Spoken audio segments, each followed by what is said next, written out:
I hope you all saw that. Your boy Donald J. Trump just chose the female character for this playthrough. And now is the time to welcome everyone to our newest series of Pokemon Legends Arceus.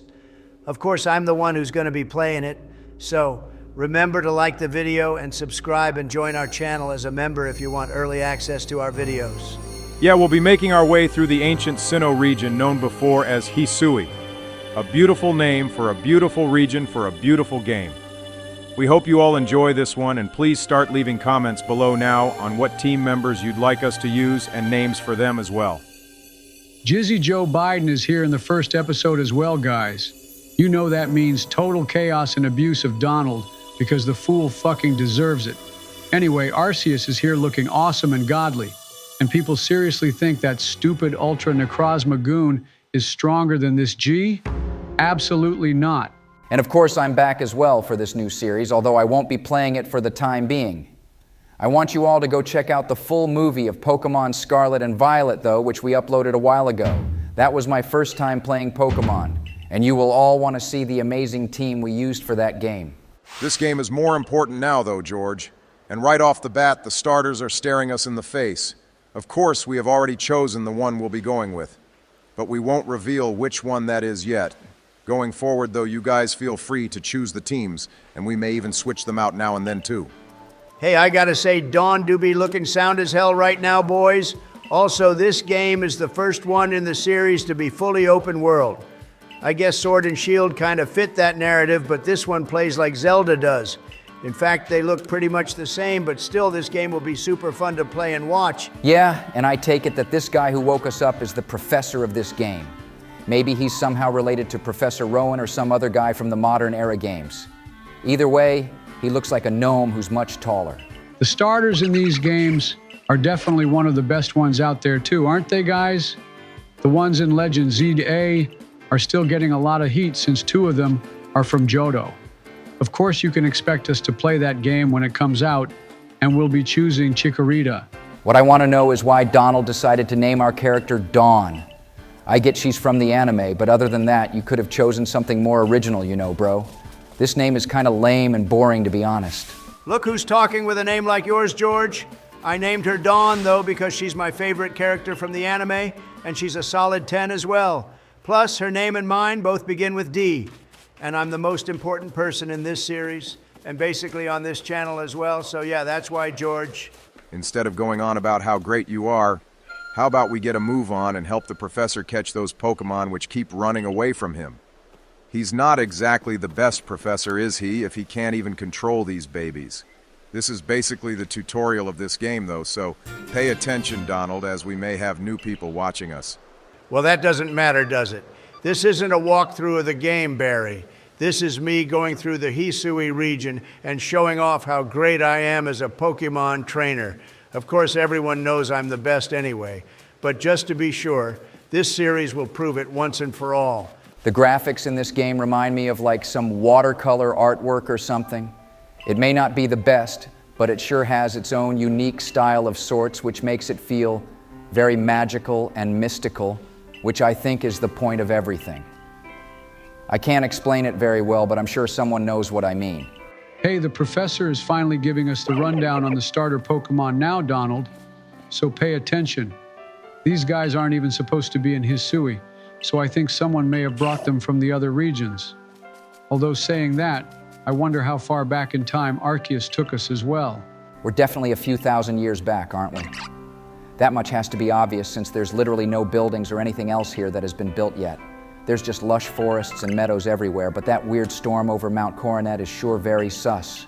Well, conveniently for us, Pokeballs have just been invented in this time period, which means we can use them to catch Pokemons. Albeit they are very old-looking and use some sort of steam function to power themselves. Either way, they sure look cool, and you can buy yourself your very own Legends. Arceus Pokeball from the Pokemon Center website. That wasn't a sponsorship or plug for those wondering. I guess Barry just wants to share his newfound knowledge, which, to be honest, is pointless. But if you like collecting things, then go ahead and buy yourself one. The one I have been wanting to purchase for a long time is the luxury ball, but it's the most expensive one. Wow, Donald, you just caught the first Pokemon in this game. That was pretty cool. And the fact that you can sneak up on them and I guess even hide in the tall grass makes this even more immersive. Now we just need this sort of thing in virtual reality, and then we'll be golden, won't we, boys? Virtual reality Pokemon would sure be cool, George, but I don't think we're there yet for that. There is that Minecraft version of this, though, which is a free open-world map pack thing, where we can go around and catch Pokemon. I am surprised Nintendo hasn't sued whoever came up with that project, though, since they're very legistous. This little Cyndaquil sure was giving you a small run around, Donald. I think this one should be our partner in crime to conquer the Hisui region. He has the most character, and all Rowlet will do is spend half its life asleep. Kind of like my other personality, but thankfully that moron isn't here today, isn't here. Yeah, that was going to be my choice anyway, because everyone knows fire is always the best and the strongest. There was a reason the Fire Nation was the superior nation in the Avatar universe, and not the peasant Earth or Water nations, for example. Fire is the goat of all types unless Dragon is brought into the picture. In this case, fire is definitely the best. Although you can't go wrong with the other two choices either. Saying that Typhlosion is stoned in this game, which makes him extra funny to use, and we can make plenty of jokes about us boys blazing. Oh my God, we have more constant talking to deal with in this game as well, guys. The professor isn't really saying much, so how about we cut to the next important act of this story, which if it was my choice would be taking on Arceus right now. Right, and here we are in Jubilife Village. I was about to say city, but we're far away from those bustling skyscrapers in this game. Jubilife City is probably my all-time favorite city in the games as well. So seeing it like this really shows how far life has advanced, don't you guys think? I mean, the surrounding area will eventually become all the routes we know and love in Sinnoh, but right now they're just plain fields. And for those wondering, the Hisui and Sinnoh regions are meant to represent the Hokkaido region, which is the northern area of Japan, and the largest part of it too, if I got my geography right. It's very cold up there, which is like this place. Plus, the architecture here is very Japanese-like and old-looking too. This place is nice, but I definitely prefer the modern-looking Jubilife City. This place would probably get boring real fast as there's not much to do around here. Plus, the surrounding areas are really dangerous when it comes to wild Pokémon. You probably can't venture out on your own easily like you could in modern Sinnoh. We're definitely 1,000 years or so in the past. Jizzy Joe, so you can't exactly complain too much. Either way, all the people are nice, and the professor has dressed very modern, like if you look at his clothing. Other than his hat, which I have no about what's going on with that. He definitely needs to change that shit. And great, we're already getting introduced to the second creepy old man in the game, not even 10 minutes in. Like that professor was all alone with us on the beach, so yeah, maybe I should stop talking about this actually, LMAO. And would you look who it is? Our boy Lucas, or whatever his name is supposed to be in this game? In the modern games, I'm pretty sure it's Lucas anyway, but of course, since we chose the female character, the male one is our rival of sorts now. I love how the outfits are basically the same in this period of time and in the modern games as well. It's like they evolved a lot of things except their fashion sense. They even look more like ninjas than anything else, actually. And this whole village could be like some secret ninja village. The ninja vibes are sure strong here, that's for sure. And this lady who has just rocked up is actually Cyrus's great ancestor or something along those lines. What's interesting is Team Galactic has actually existed long before all other teams, if you think about it, since the Galaxy team is what then evolved into Team Galactic. Yeah, but somewhere along the way, they became evil. Probably not in this granny's life. But the funny thing, or the paradox of this game, is that Cynthia's ancestor is the villain in this game, when she's of course the beautiful and gorgeous champion of the Sinnoh region in the future. Okay, all that chatting was super annoying. But this here appears to be our room, and just like that, we fall out the sky and get a free house. I mean, what if someone was living here or something, boys? We just took it over like that. But then again, I guess they could just build more, which is how cities grow and develop. This is a proper Japanese-style room as well. We get to sleep on the floor on the comfiest looking futon I've ever seen. It looks extra fluffy, and we get our own kitchen and place to store our clothes as well, boys. The general vibe of this game sure hits different to everything else we have played so far, but I am loving it a lot. I love the openness of the land and how pretty it looks. This is what worries about Legends ZA though, since in that game we're going to be stuck in a city 100% of the time. Jizzy Joe, thanks to your yapping, I got distracted by that tree getting struck by lightning or whatever that was. It looked very sus, and I have to go and check it out immediately. I bet it was Arceus launching a judgment attack onto that tree, Donald. He was probably getting annoyed by it since it was blotting out his view of the lands. I mean, that's what I think anyway. If I was God, then I would want a good view of my creation and not want a stupid tree blocking it. That was probably one of the dumbest things I've ever heard come out your mouth, George. You're almost at Joe's level of stupidity, but hey, at least things are slowly moving along with the game now. We just spent our first night here in Hisui, and the only thing that's important is getting our damn starter Pokémon. That's going to happen about now, it seems, too. Plus, this big building we're in front of seems to be the main headquarters of our missions in the game. I guess Cyrus found the blueprints of this building and styled his one in Veilstone City after this. But of course, his was way bigger since he was like a billionaire or something. Hey, that's one thing Cyrus and I have in common. He is one rich dude, and so am I. Plus, he is a genius, and I am basically one as well. I mean, I bet he'd love to go into business with me, don't you think, boys? Yeah, until you drop 300% tariffs on his sorry ass with no explanation to why, and then he'll send you to the distortion world, Donald. Although I probably shouldn't make any more jokes about that if we want the channel to stay up and running LMAO. Yo, I bet this lady would be a good president, boys. As you all know, we're all very old now. I mean, Obama is the baby of the group, but this lady is probably similar in age to him, meaning she could run twice easily. Plus, she has a super strict demeanor about her, which is important. She won't take shit from anyone, especially Taco Man. Taco Man is going to give you a big whopping if you're not careful.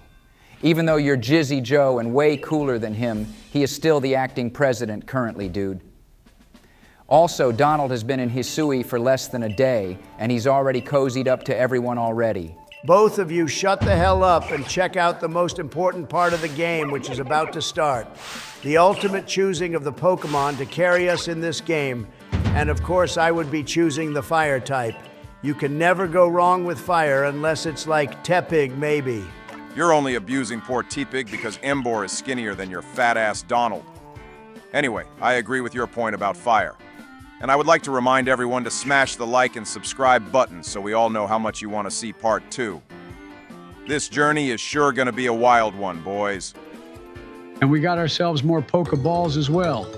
I love how they just enlist us to help them research Pokemon instead of worrying about our health or where we even came from and, you know, important shit like that. Well, poor Rowlet and Oshawott is getting left behind to rot away in their balls. But according to the professor, they're cheering Cyndaquil on. By the way, guys, please remember to leave name and Pokemon team suggestions for us as well in this series. We want to see a variety of comments with awesome Pokemon teams listed for us to use. Yeah, I am so excited for this series. We may take longer between episodes on this one, but we will try make them longer for you all. And of course, members will get early access to them as well. That's right, so stay tuned for part 2, everyone. We hope you have a great week, and hit the bell icon as well so you know when part 2 is out.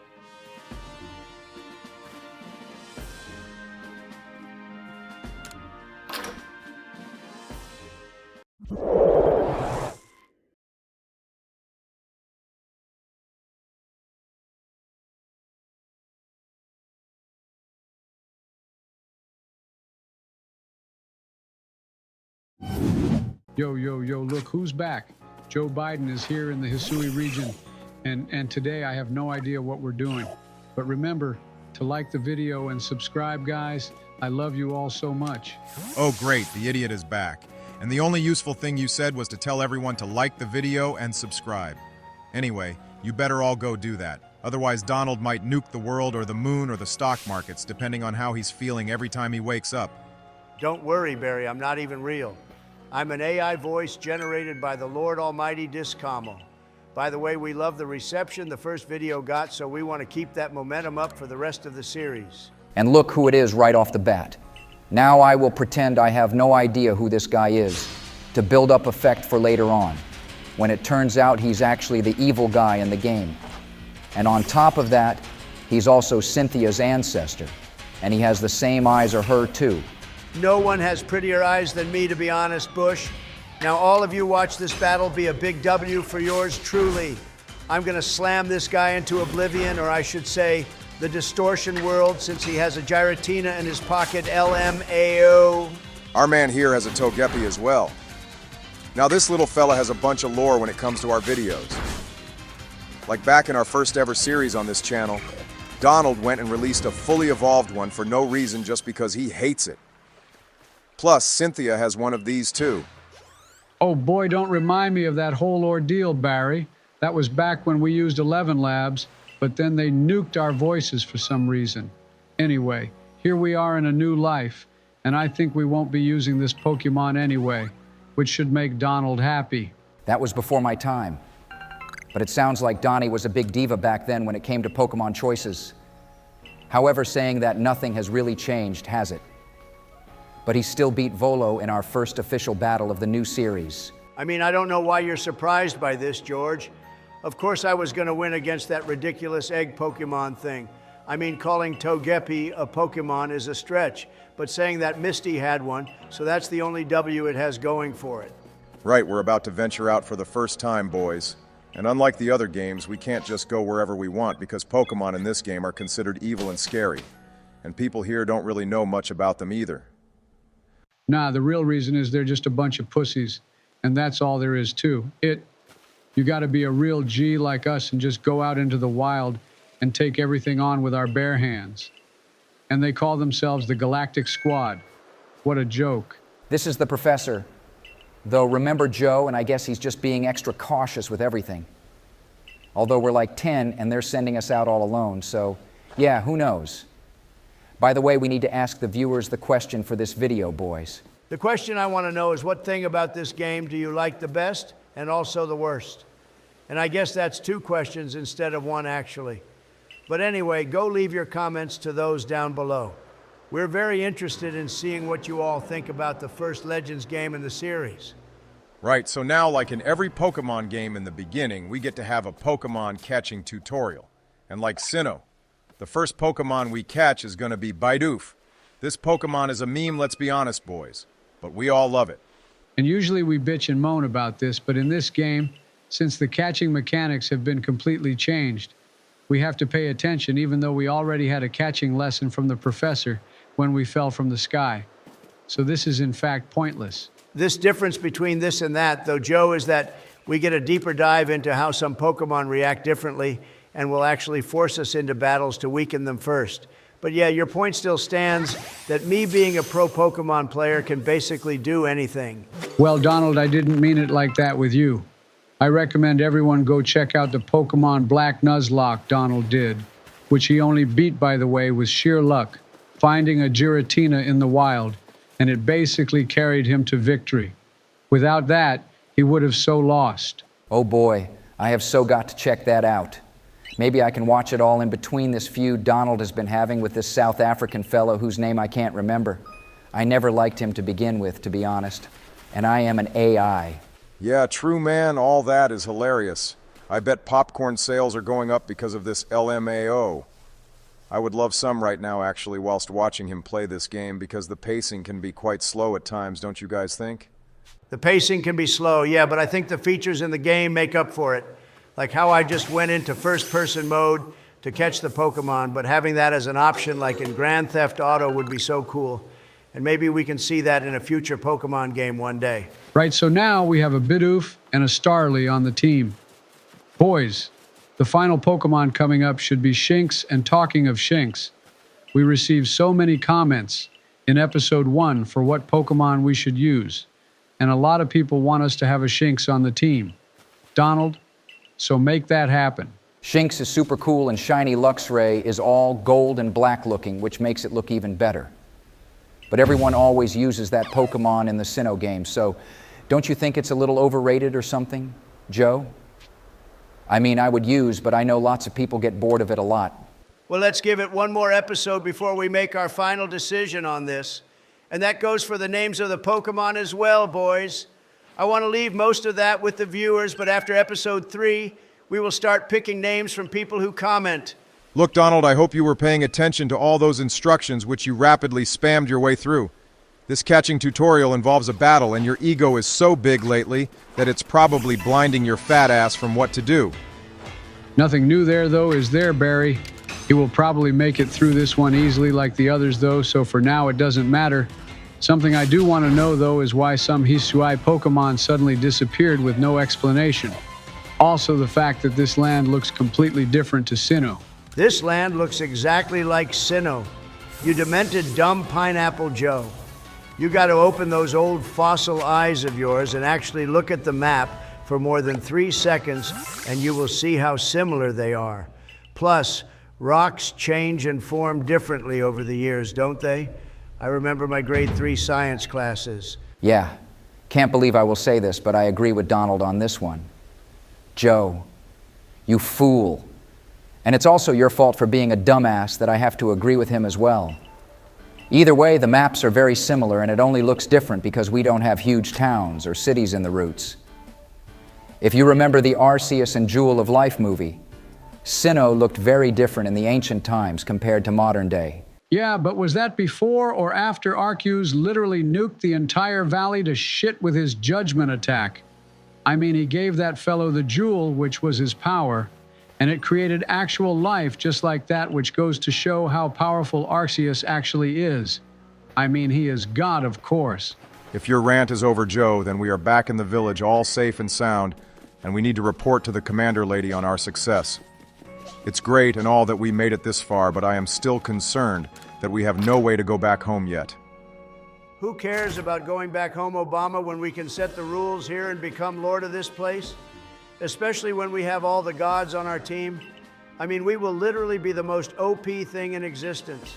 That is all to be seen, Donald, but for now, the commander seems impressed with you to not blow your own trumpet, but well done on beating the first quest. Also, boys, the Switch 2 is officially out now, so go leave comments on if you managed to snag one or not. Sadly, I wasn't able to get one berry since I blew all my money on the RTX 5090. This graphics card is going to let me play solitaire in 4K resolution at 120 FPS. Way better than the shitty new Nintendo Switch, which has like one game on it right now anyway. Yo, you're so lucky you managed to get one, George. I camped out all night to try get one, but I fell asleep and then everyone thought I passed to the nether realm. So they all took my spot in the lane, believe it or not. Since this is you, we're talking about Joe, then I can actually imagine this all happening. And in other news, boys, check it out. We got the Team Galactic original uniform thingy, and I am looking so hot right now, it's actually insane. Yeah, you're looking all right here, Donnie, but the shoes are ugly as hell. I mean, who would seriously think wearing something like that would be considered good looking, and even from a practical standpoint, it's so ugly too. I could make better shoes from a newspaper than those things. Right, we're back in the Team Galactic original base place, looking all dapper and that. And I guess the real journey's actually going to begin now, boys. We're finally going to be official members of Team Galactic, which is a bit weird. And for some reason, we get a weird-looking hat too, boys. What's the deal with that? And why do we get it last too? Either way, this series is going to be banging. I think one of the first things we got to do, boys, is catch as many Pokemon as possible so that our ranks go up so fast. Oh, you know it for sure, George? Plus, you can get those variants, which are even bigger than the normal Pokemon you find out in the wild, which is something we definitely need. Like the totem Pokemon of the Hisui region is basically what we can find out here. Oh man, this guy. All right, so some Brazilian jiu-jitsu shit is about to go down here, boys, and a 10-year-old girl is gonna spar with this fat old man. I don't know how to feel about that, but apparently Nintendo is fine with so I guess that means it's okay. Alrighty, this is super weird even for me. And I mean, what did he expect to happen anyway? First of all, we are in completely different weight classes, so this would never happen in real life. Yeah, Joe, there is other things to consider with this whole situation, but regardless, let's forget this ever happened and focus on Donald's plan of catching as many Pokemon as possible to rank up fast. The higher we get, the more access we get to better balls. Yeah, we definitely need better balls. I don't like the current balls I have, and some Ultra Balls would be really tasty right now. And fun fact, I never have actually got to the highest rank in this game because it was way too much effort, and I beat Arceus before that too. Fun fact too, this game has its own Pokédex. Now I don't know if this was the first one ever, but it was probably some sort of starting point which Professor Oak then built upon. I also guess that in the Pokemon universe, the Sinnoh region is the most ancient, so lots of things got kicked off from here. There are probably other regions in the works which we haven't discovered yet either, and those could be more ancient than even Sinnoh 2 one day, Joe. But for now we're here, and we're gonna heading out again and doing quests and going full RPG mode. Oh, I forgot this game has Minecraft mode in it. And we have to learn how to craft shit, which is a feature of the game I really dislike, actually. Like how pointless and annoying it is to always make sure you have items to make the balls when before we could just buy them in the stores. Yeah, sorry, I have no time for crafting, especially in a Pokemon game. I would rather just go to the merchants and buy everything I can, which you are able to do, by the way, Obama. This is just in case you're out in the wild and need to make more balls on the fly without having to come all the way back here. Well, I think this is probably the last tutorial we will have in the game for now at least. I mean, you can still skip through all this pointless text, Donald, which I recommend you do because who has the time for this shit seriously? Plus, we have lots of side quests we can do as well. At least the cost for the crafting of the Pokeballs at least are pretty cheap. We only need 2 items which are going to be easy to find. But then I guess as the balls get higher in tier, the resources they might require are going to be in the end game sections of the game. Maybe this professor is somehow related to Professor Rowan, since he is also interested in Pokemon evolution. That's the same course of study which Rowan enjoys spending his time doing, and to be honest, it's probably the most pointless form of Pokemon research you could do. Each to their own, Obama. I think Professor Birch is the most pointless with his Pokemon eggs because there's literally nothing you can research about them other than they are an egg, and that's about it. Professor Oak is the OG and the one that really matters in my humble opinion. Yeah, this guy appears to be our first side quest, boys. And I guess when we complete them, we get items and useful things which could help us on our journey. I just want to get items which can help us battle better and catch Pokemon easier. The whole purpose of this guy, though, is to introduce us to quests to begin with. Like other than that, his job is to just sit here and guard the base and the village, I guess. I don't know how he could even do that without a Pokemon of his own, but whatever. Well, suddenly the entire village has quests for us, which most of them at this point are going to be very easy. We can even bang a few of them out now and get lots of helpful items to help us before our first real mission of the game, which is to take on the special totem Pokemons, basically. I would like to remind everyone to like the video and subscribe real quick. Episodes going forward will be released for members first, so consider joining our channel if you want early access to them. Plus, you get to hear my beautiful voice before anyone else. Donald, you're supposed to be hyping them up to join the channel, not be putting them off with your nonsense voice.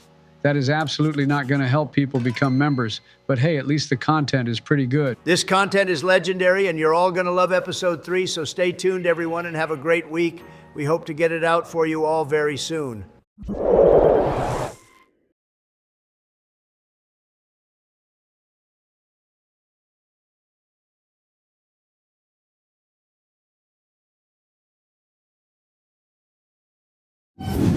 Alrighty, boys and girls, we're back for part 3 of Pokemon Arceus Legends, or whatever this game is. Go like and subscribe and join our channel as a member if you want to have early access to our videos. We put a lot of time and effort into them, so would appreciate the support, and Donald also loves money. Too right I do, Bush. I need to make up for that $45 million I spent on my birthday parade, which barely anyone showed up to, by the way. I should have invited Obama because then everyone would have turned up. I'll have to remember that strat for my next birthday. Anyway, today we're going to be starting some trials and getting new Pokemon, guys. Nah, bro, you should have invited me instead. Jizzy Joe Biden would have brought all my bitches with me, Donnie, and you would have had a blast. Not like Melania gets much these days, does she, El Mayo? Not even 30 seconds into the video and the fire is already being spat by Jizzy Joe. I always love some friendly fire right off the bat, boys. But yeah, as Donald said earlier, we're going to be starting the trials now, which means it's going to be time to lock in and focus. I need you to be the highest rank possible by the end of this series, Donald. I will get to the highest rank. By the time this episode is over, just you watch. And for my first mission here, I basically need to catch more Pokémon, which kind of ends up being my mission throughout this entire game. Like these guys depend on me and only me to actually get any work done, it seems, which makes sense to be fair. Calm down, bro. You couldn't even end the war in the East after a day like you said you would. LMAO. Probably shouldn't speak more about that. However, so instead, let's focus on these cutie pie Bidoofs, which are here roaming around the lands on the prowl for some battling. Or actually, they probably just want to be left alone. Damn, they're so easy to catch. Maybe Donald has some sort of gift, or maybe Bidoof at this level are just weak as hell and don't even bother to try escape out the balls. Also, something cool to know is the Pokemon in our party gain experience when we catch Pokemon, so that's another way to train up. Right, I'm just a Pokemon trainer god over here, so now our boy Ray, or whatever his name is, will take us to the Starly nesting grounds, which just so happens to be a few steps down the path. These ones get startled more easily, which is in their name, I guess, but they will still be really easy for us to catch. More like a Pokemon trainer moron, but I will say, fair play. You have been on some sort of roll here, Donnie. These Starly are also quite weak, though, so don't get too hot-headed, bro. By the way, we need to ask the viewers the question for this video, guys. So who wants to do the honors? I think I deserve to do the honors since I barely ever show in the videos, and when I do the Earth stops because it's me we're talking about here, boys. And with that, the question I want everyone to leave a comment about is, which legendary Pokemon is the most dangerous and why? Remember, I asked for most dangerous here and not the strongest. There is a difference. Okay, and I should add that mythicals are not to be included in this as they are definitely different. And everyone would just pick Arceus anyway since he could blink and existence would cease to exist. But my choice for this question is definitely Palkia. That thing can warp space and create very weird anomalies. Palkia is a solid choice, George, but for me the answer has to be Yveltal. Literally, everyone is scared of that red demon, which has the sole job of taking everyone out of existence with its giant death ray move. You can't get more dangerous than Yveltal, in my opinion. And once again, Donald J. Trump has to chime in with sense since you both picked stupid Pokemon. The most dangerous Pokemon award has to go to the Blue Eyes White Dragon.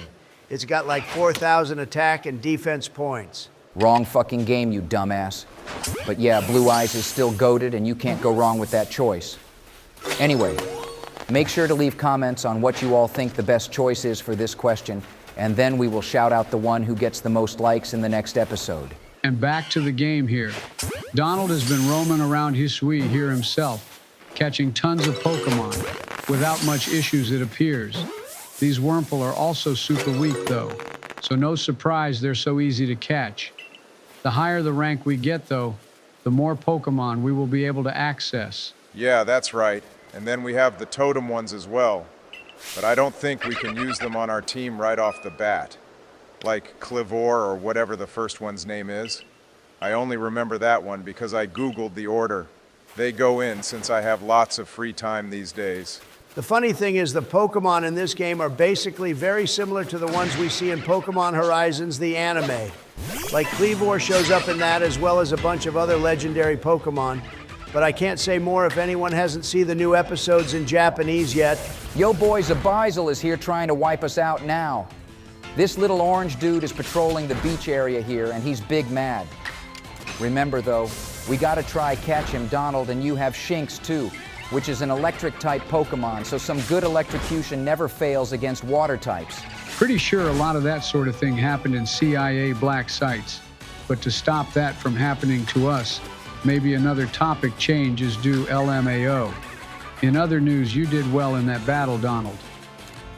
So basically all the Shinx and Buizel are always going to be aggressive with us as we traverse the lands. I haven't done well at all in this battle. The stupid orange fluffy turd is still being a menace to society. Jizzy Joe, and on top of that, he broke out my Pokeball too. I should turn on the Master Ball cheat or something, because a man of my reputation can't be having it diminished all thanks to a Buizel of all things. Trust me, Donnie, that reputation was self-nuked a long time ago. But anyway, you finally cute the thing, and now we can carry out with whatever Rei wants us doing. This game, for sure, has a long-ass tutorial, though.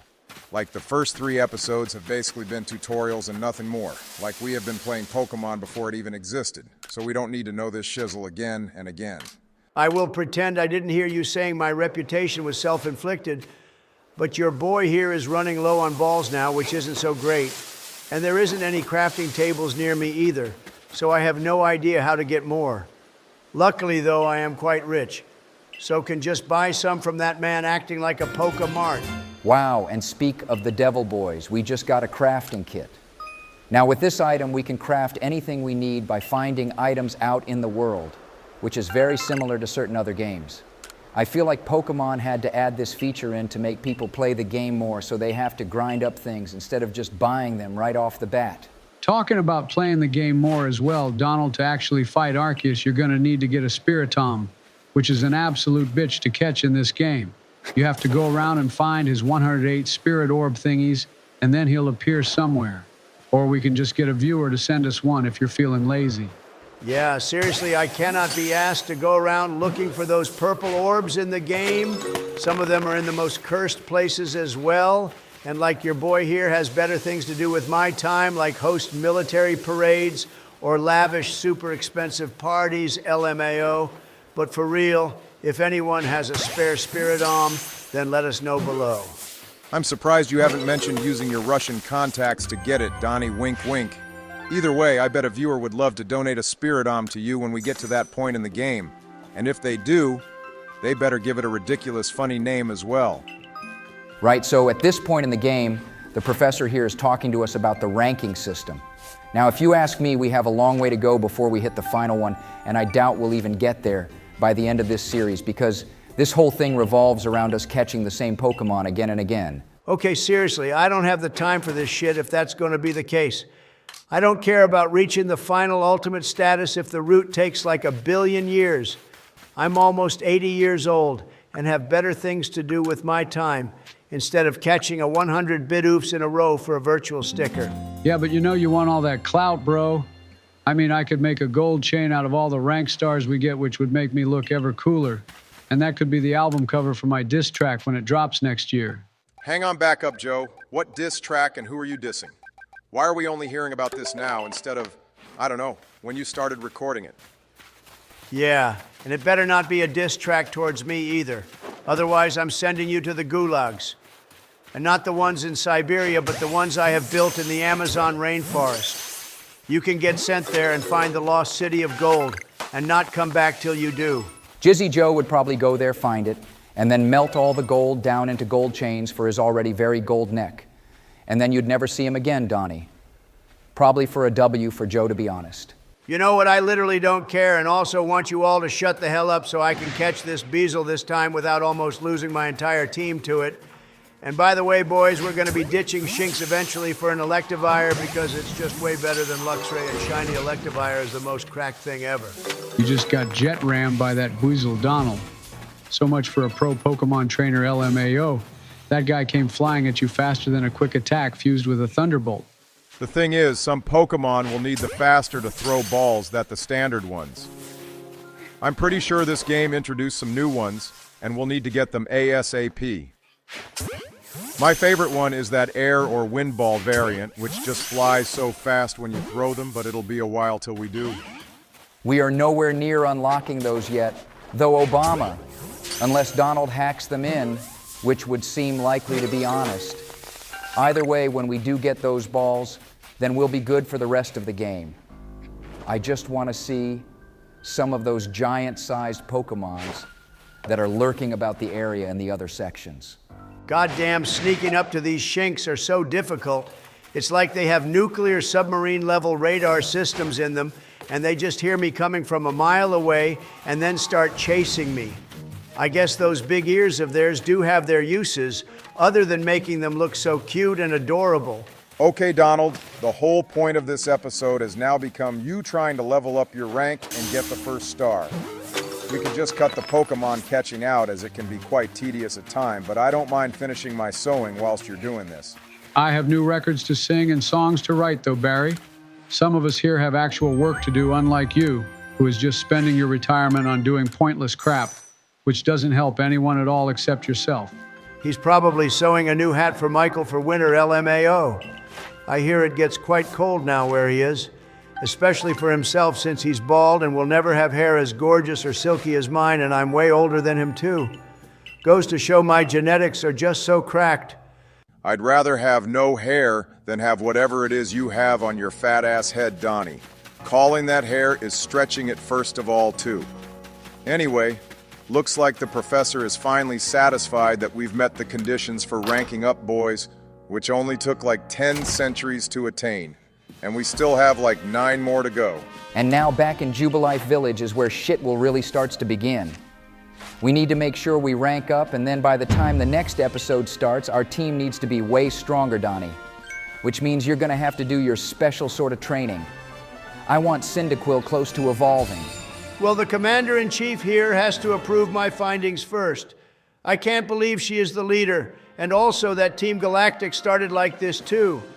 I wonder how they went off in the wrong direction from being researchers to planning on ripping our universe apart. And boom, there it is, boys. Our first rank and star in the game achieved by episode 3. Only like 9 more to go, and it gets more difficult as we rank up. But we do get cool rewards from each level up, so that's always nice to see. For now, though, I'd like to remind everyone to subscribe and like the video. Okay, the heavy ball has been added to our crafting list, or whatever that's called. With that, we can catch the fatty Pokemons, which means the Giga Chad ones George keeps going on about wanting to see. Let's see how it goes, though, in the next episode, most likely now, guys. Yeah, stay tuned for part 4 or 5, whichever episode this is now. I don't edit these, so I have no idea, but I think we're under 5 for the time being. Anyway, I am so out of here. I need to finish sewing this hat and then go get blazed up, if you get my drift, LMAO. And of course, this day finishes with us having dinner. I mean, the food does look good, even though everyone here are basically peasants and money is basically worthless here. The food is literally bread with probably water, because what else would they have here? I couldn't live in a place like this without my KFC and steaks. Mostly the fried chicken, though.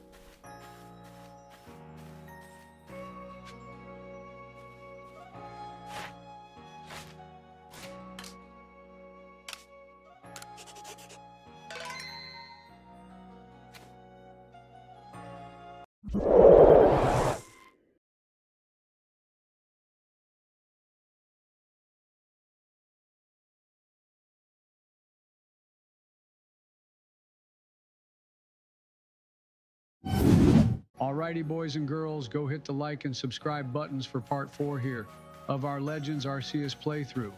Today I have no idea what's going on, but I'm sure Donnie will have something entertaining planned for all of you.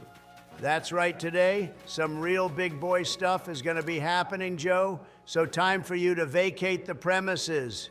Can't have little crying bitchy boys around here, because in this episode, I'll be ramping things up a lot. By the end of it, our first alpha Pokemon should be beaten to a little bug pulp, and that there was some foreshadowing. Before all that, however, I'd like to shout out Andrew here for commenting the answer to a question we asked in the last video. Thanks for that, bro. And if you want to get a shout out, then answer the question for this video. I think Obama will be doing the honors of that today. I'm about to get interrupted by Ray, however, since he's going to be battling us with his Pikachu.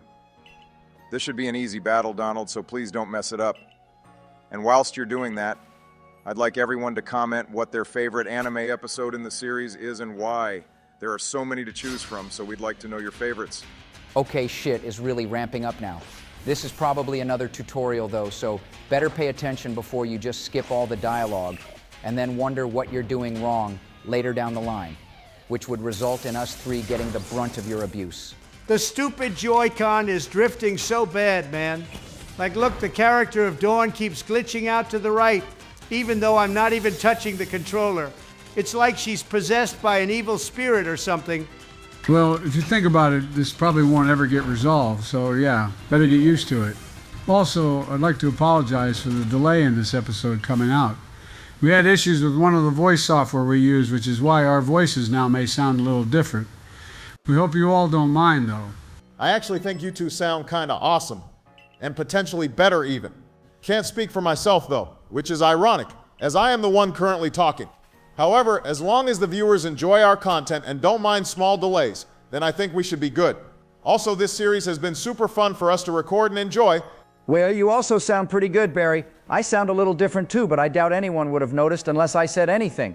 In other news, Donald just beat Rei, or whatever this moron's name is. Him and his Pikachu were hella weak, so I'm not really surprised.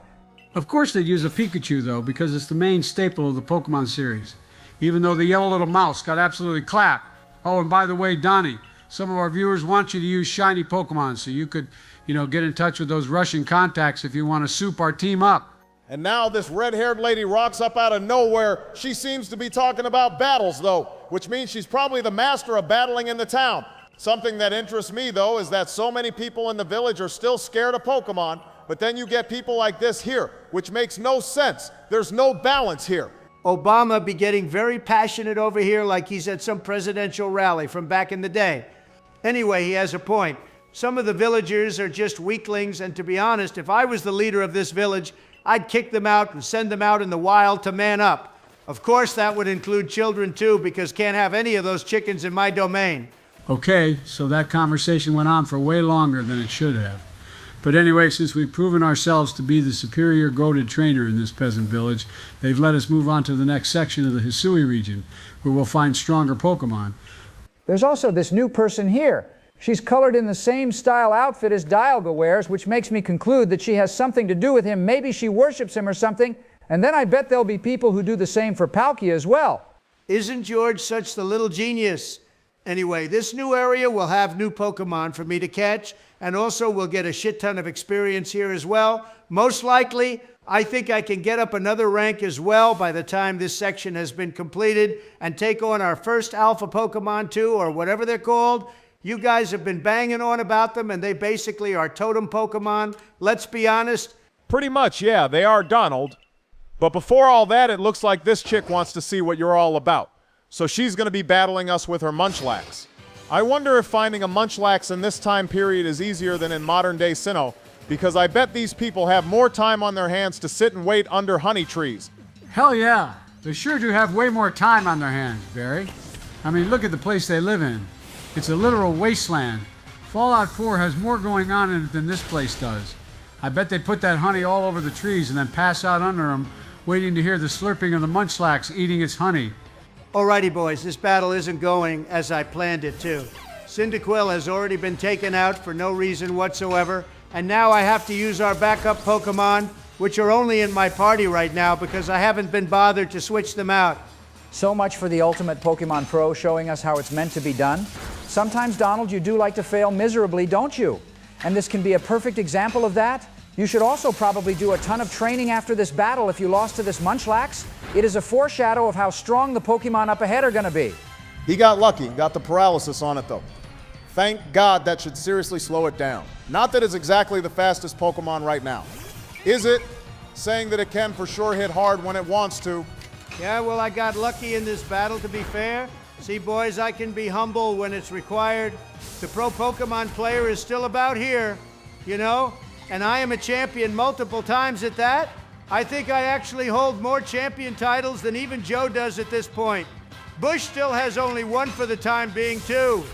Took you long enough to finally beat that blue fat furball Donnie, and you call yourself a multi-champion title. Fellow person, we'll probably have to battle this lady again at some point. I don't care, Joe. I will still win. I will always win. And her little Munchlax looks depressed that it lost as well, which it rightly so should. Imagine losing to a shitty Pokemon like a Shinx. I actually hate Shinx a lot, but Luxray is definitely a goated Pokemon, albeit it being used way too much. Okay, well, the lady here whose name is Mai says you're worthy enough to carry on through the next area. Donald, there is something definitely building up here. However, Man, can that woman talk, like all woman. Better not let hear my wife say that. Anyway, you can carry on your way up the mountain now. Donnie, and then find out what they want us to deal with. I hope you're all doing well, though. Dear viewers, I want to apologize myself for the lack of content, but such is life sometimes. So this mountain is covered with Geodude. Nothing really special about them, but we need them for the Pokedex. Plus Golem is a pretty awesome Pokemon. Also, I know that there is a Staraptor up here somewhere as well. So catching that would really help us out.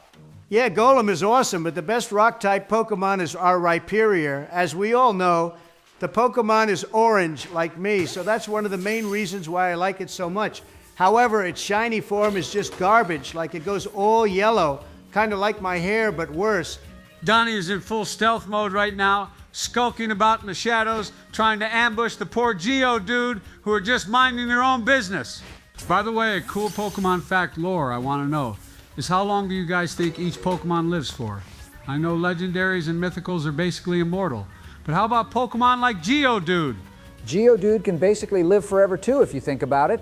They can just reattach pieces of rock to their bodies if a bit breaks off. Like I'm sure all rock and potentially steel-type Pokemon can do that too. But Pokemon like normal types or fire sort of just live and then are gone, aren't they? Yeah, I guess. But then you have Pokemon like fairy types, which can use healing moves, and so can some grass types. I wonder if they can just regenerate their cells or something.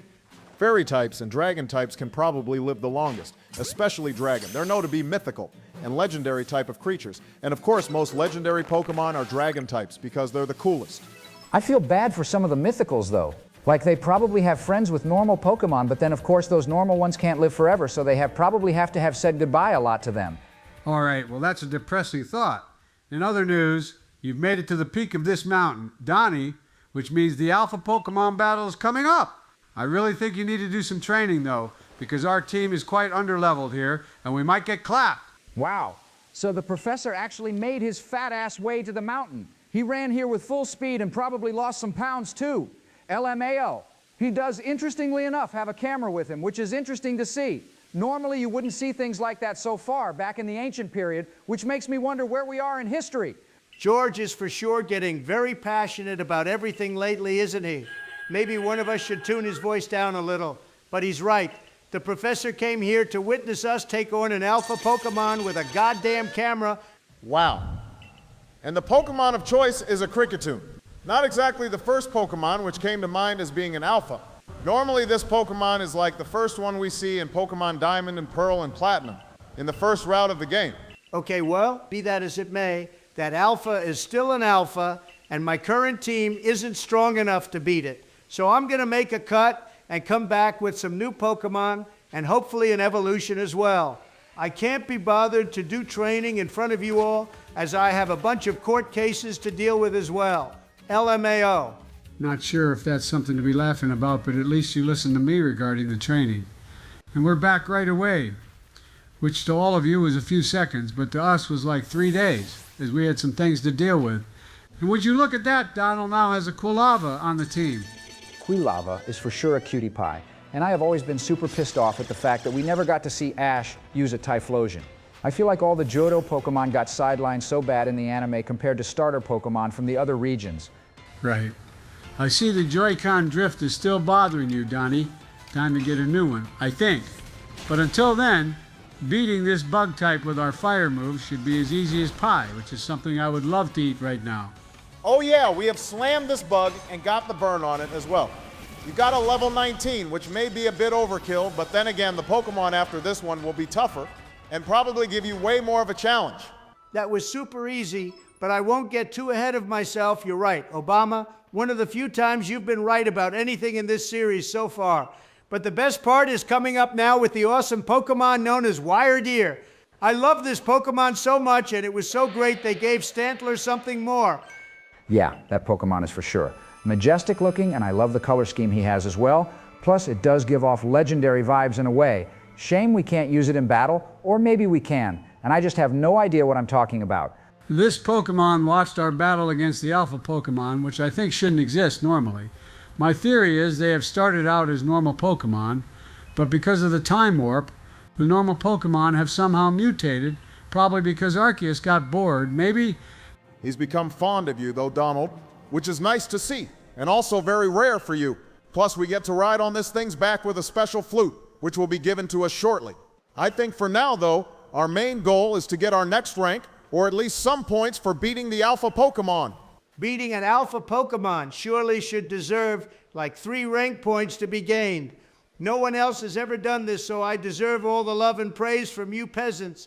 Plus, being a billionaire, I can buy my happiness. Yeah, I don't think that's how it works. But sure, whatever that floats your boat. You are getting some praise from me, which should satisfy your ego for the time being.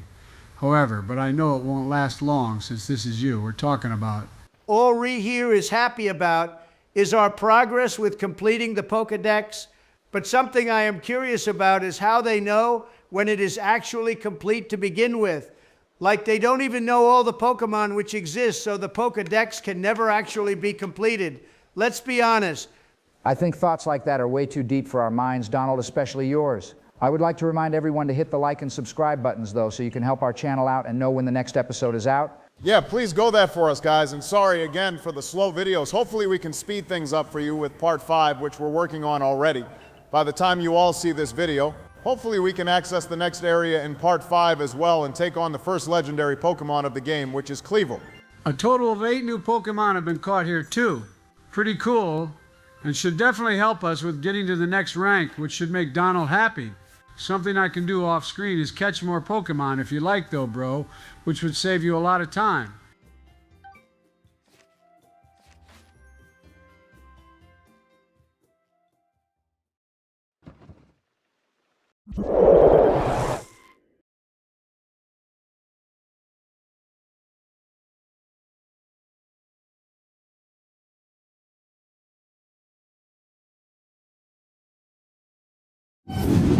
Right, guys, welcome to Part 5 of Pokemon Legends Arceus. Today we're going to be doing something of the sorts. I have no idea what, but we hope you enjoy. So hit the like and subscribe buttons for me, please. Very polite of you, George, asking our dear viewers to do that. But yeah, I can tell them what's going on today, which is setting up the battle against Cleavor. Now, I don't know if Donald will make it that far today, but who knows? Plus, we need to do more quests on the side and rank up our stars so we can level our Pokemon up more too. Yeah, I think the main goal today is to take on Cleavor, but ranking up is a priority too. The thing is, the higher our rank, the more the Pokemon will listen to us. So my goal is to try get to rank 3 today, which should be easy enough, but I may do a lot of that crap off screen because catching Starlies constantly is so boring. If you max out the research for each Pokemon, then it should be easy enough to rank up to 3. Donald, going higher than that will require more of the difficult Pokemon to research, as well as some alpha ones too. But those are going to be like level 30 plus for us at the moment. So best avoid them for now. There's also a ton of side quests we can do, but most of them seem quite boring. And for peasants, let's be honest, most of them are like showing these village idiots Pokemon they're scared of. And for what? So I can get like 1 new crafting item or like $100 extra? How pointless, seriously. Gosh, the amount of talking these people do is ridiculous. Like, just get on with it so we can go battle and interesting stuff. And we also now have to deal with the 2 clans finally introducing themselves formally. So one of them is a guy and the other is a girl who of course is wearing pink and is a worshiper of Palkia. All right, not gonna lie, that was a pretty sexist move by Nintendo boys. Either way, she is hot as hell, but her choice of legendary Pokemon to worship is not vibing with me. Like, Dialga is clearly the better choice of the 2, and I know most people will agree with me on that. Plus, Dialga would clap Palkia in a battle like in the movie with Darkrai. Oh man, I remember that. Dialga hit Palkia so bad that it cracked Palkia's arm or something. Like, damn, Palkia got smacked in that movie, and it was an awesome battle too. Even Darkrai was getting involved a lot and mashing them both up. Speaking of which, I think there is an event for him in this game. Yeah, there is an event, but I don't think we can do anything about it for a long while. Barry, in other news, the commander is actually assigning us our mission now, which is to head to where this Lord Cleavor fellow is and sort him out. I guess that means working out what pissed him off and then calming him down. Yeah, most likely that'll be the plan. I'm sure our team will be able to handle it. Plus, I have plans to change our team up in a few minutes, which you'll all see. I think most of you will like my decision for 2 new members, and then the other 3 should be Hisui, forms of some Pokemon like maybe Zoroark. Braviary is also a must since it's an American Eagle. All right, so what's the 2 new Pokemon gonna be? Donnie, I see one of them already, in fact, which is a green Rowlet, which means not only did you manage to get another starter, but you turned it into a shiny Pokemon as well. Pretty standard stuff for you, let's be honest, but still awesome to see. That means the other one is Oshawott, isn't it? I mean, I'd be surprised to not see a shiny Pokemon on Donald's team at this point. But using the starters was a sound plan, actually, since they have their own Hisuian forms, which we'll never get to see. Yo, I'm sure Donald will let us see those when the time comes. But boys, check out this Starly Donald was just battled. It looks a lot bigger than some of those other ones we've come across, which tells me that Pokemon in this game are different sizes, other than the alpha Pokemon just being big. I was going to point that out as well, but you did before me, bro. How rude. However, I wonder if different-sized Pokemon have anything different with their stats compared to the normal ones. Like maybe they move faster if they're smaller, or have stronger moves if they're bigger, maybe? Well, you're battling an alpha Pokemon now, Donald, so get ready. Here is the giant bug-type Pokemon Parasect. This Pokemon is super weird, actually, because I believe the Pokemon is actually the parasite or something and not the crab thing. I could be wrong about that, though. Okay, I am so not ready to take that thing on. So time to run away, boys. That Parasect was level goddamn 30, and my Pokemon won't even listen to me if I train them up to that level. This doesn't bode very well for me, since the Cleavor thing is going to be hella strong. And then there's going to be more alpha Pokemon around here too, which will probably be too strong for me. Well, we can always come back to it later, Donnie. My guy. But what you can do is catch the little Paras Pokemon, which are all roaming about here. They are super weak, and you can even evolve them into Parasect later. And also training up Quilava some more will help beat that alpha Pokemon as well in the future. Okay, time to make your way to the World Tree without getting taken out by any more Alpha B barrels. Donnie, I saw you cut all those out to make it seem like you're some sort of pro, even though we know you're not. You have a long way to go before you hit my level of championess, but until then, carry on being the little peasant. Around here, there are a shit ton of Bunereals. And Psyduck, though, both of which love to run away from us. So if you want to catch them, then I suggest we use Great Balls. Also around here, there is a little secret section where Scyther live, and they will hurt you a lot if you engage. You don't have any B2s to drop on them either, Donald. So you have to battle them the old-fashioned way. Yeah, and he gave me shit for bombing the hell out of Yemen back in the day, and now he's... Well, I should probably not say more than that. This is probably a good point to remind the world that we're I generated voices and have nothing to do with the real presidents, so don't take this seriously before we get canceled. Like Colbert. I should probably keep quiet about all that too. So instead, we're going to talk about the fact that I made it to this sacred tree thingy. I guess this is where Cleavor lives. But before we can even battle him, there's this little punk-ass bitch boy here blocking my path. Oh, damn. What a little cutie pie he is, boys. I like the look of him, and I bet he has really strong Pokemon like me. And then we can both become friends and ride off into the sunset together. I can show him the ropes as well on how to become a champion.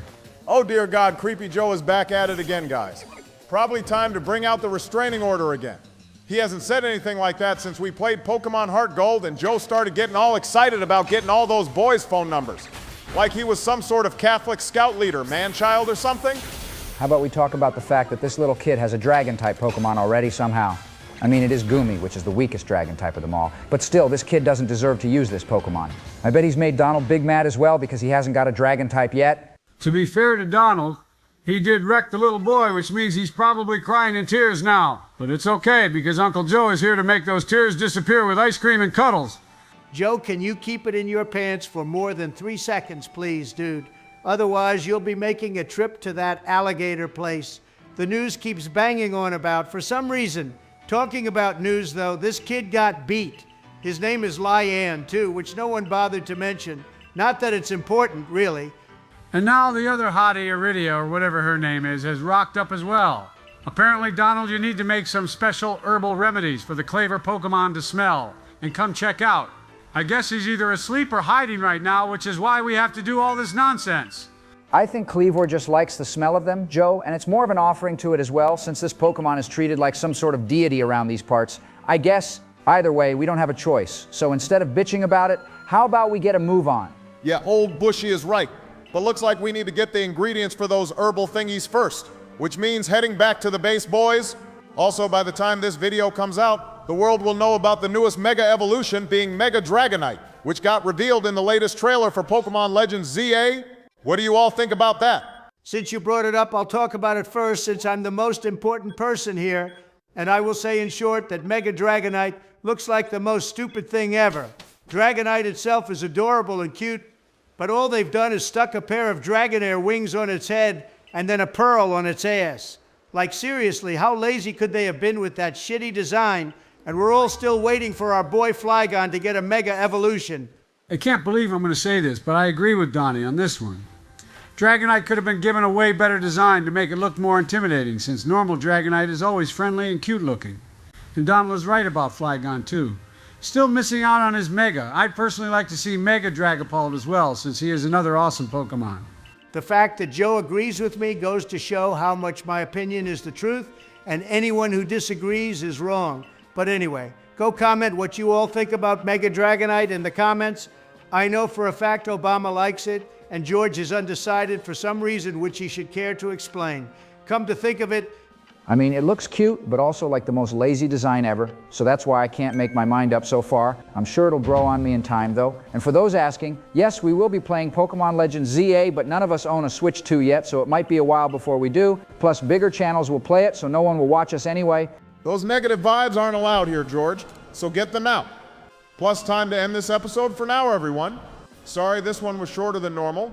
We have had many issues the past week with videos, but the next one will definitely be longer. We can promise you that. Yeah, so many issues we can explain in the comments, but anyway, please like the vid and subscribe so you know when our next episode will be out. We hope you all have a wonderful weekend as well.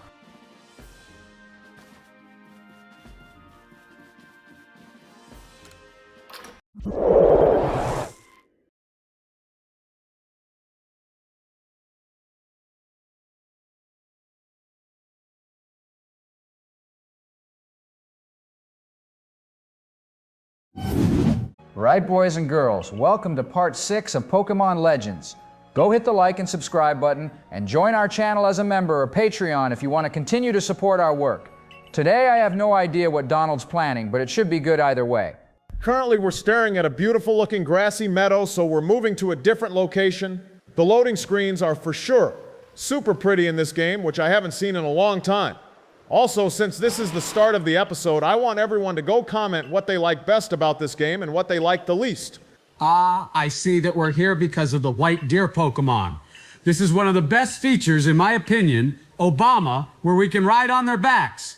Kind of like how we did in Pokemon Omega Ruby and Alpha Sapphire on the back of Latio and Latias.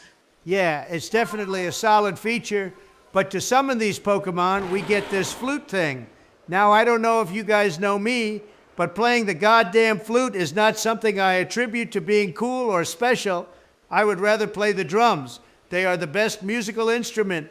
I actually like playing the piano the most.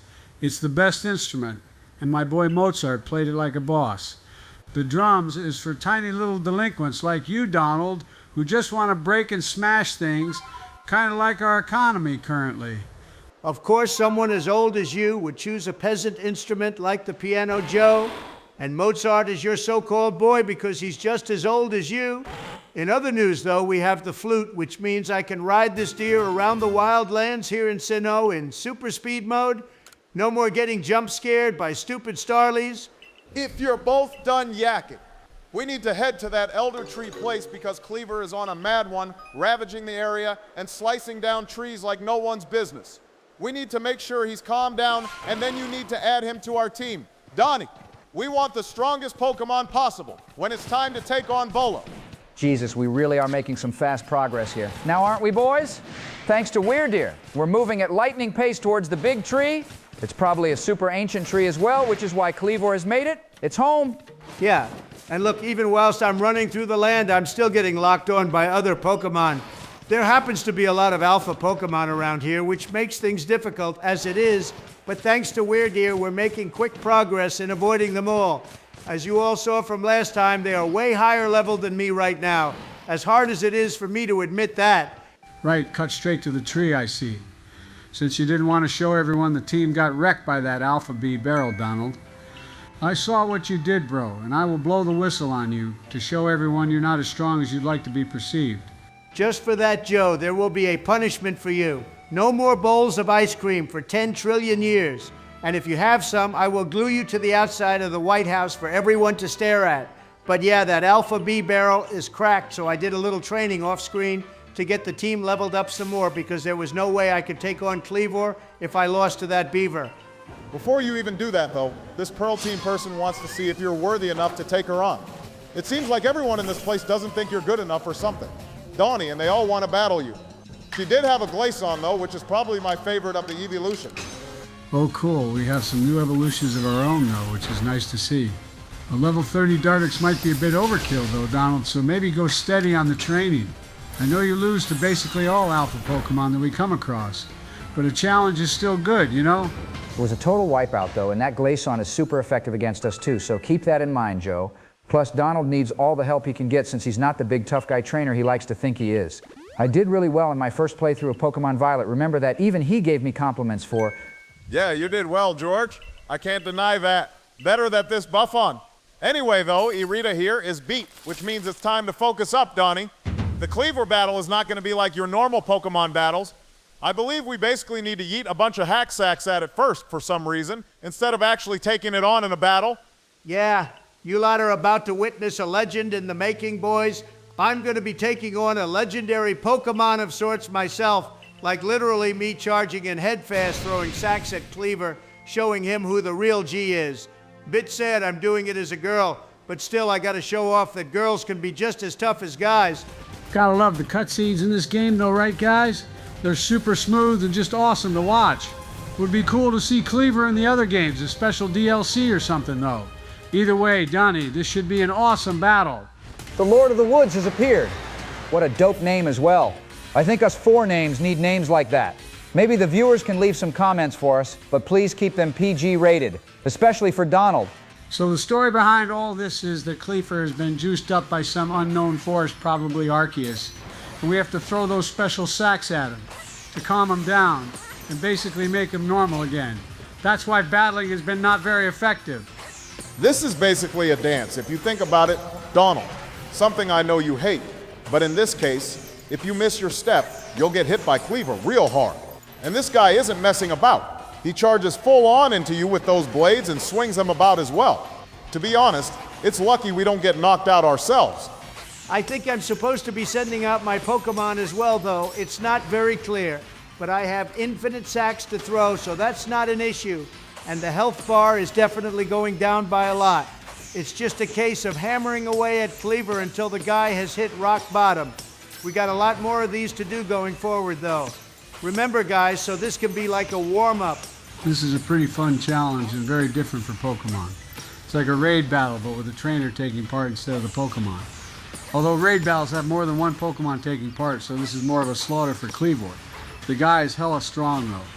They must be like level 70, in my opinion, to be a Lord. I don't think these Pokemon have levels as such. Joe, they're sort of out of the scope because the health bars are different, which means they're different to the normal ones. Although you can, in fact, send your Pokemon to battle if you want to lower the health of Cleavor some more. Your assumption of the level of Cleavor is shockingly wrong, though.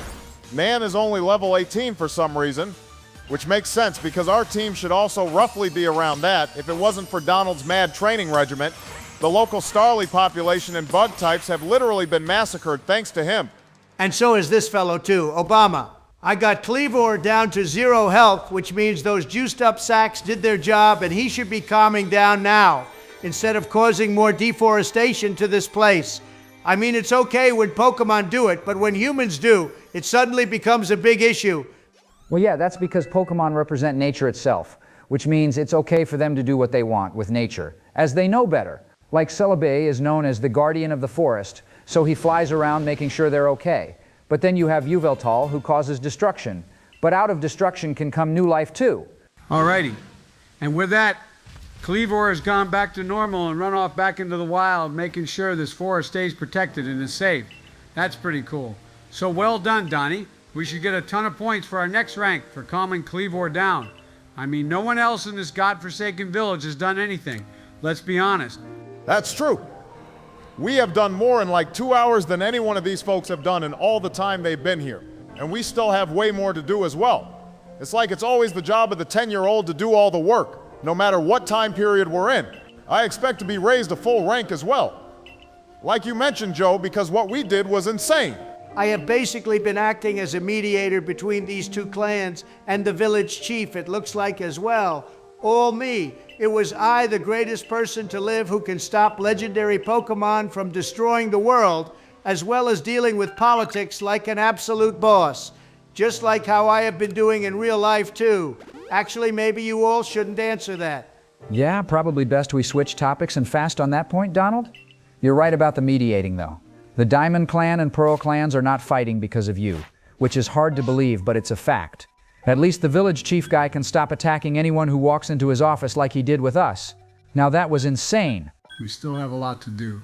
So, no time to get comfortable, boys. After catching up with the leader guy and then the captain of the Galactic Corps, we're going to need to make sure we have access to the next area so we can train even harder. Wow, so I got like 4 points for all that. Turns out stopping a juiced-up legendary Pokemon from tearing apart the whole countryside is worth absolutely nothing, but catching 10 Starly in a row is what they want to be seeing. If that's the case, then I'll not save the world, but catch Wurmples for the rest of my life and boycott the Galactic Corp. They turn evil eventually anyway. The Sly Fox Volo is back, though. He is talking about creation and all that nonsense. Maybe he knows about Arceus, or maybe he doesn't. But either way, the guy is hiding a Pokeball in his bag with the literal devil in it. So go figure how he managed to convince Giratina to go along with him. Although we're not supposed to know that yet. I like how he dresses, though. It's very unique looking, and he has nice hair like Cynthia, too. Something I do want to know, though, is how these guys took a bath. There's no toilets either, and the whole idea of not being clean just makes me feel all weird and horrible inside. Time for a debrief now, though, boys. This is something we know lots about, being presidents. Obama had the most, I think, with his bombing runs, etc., etc.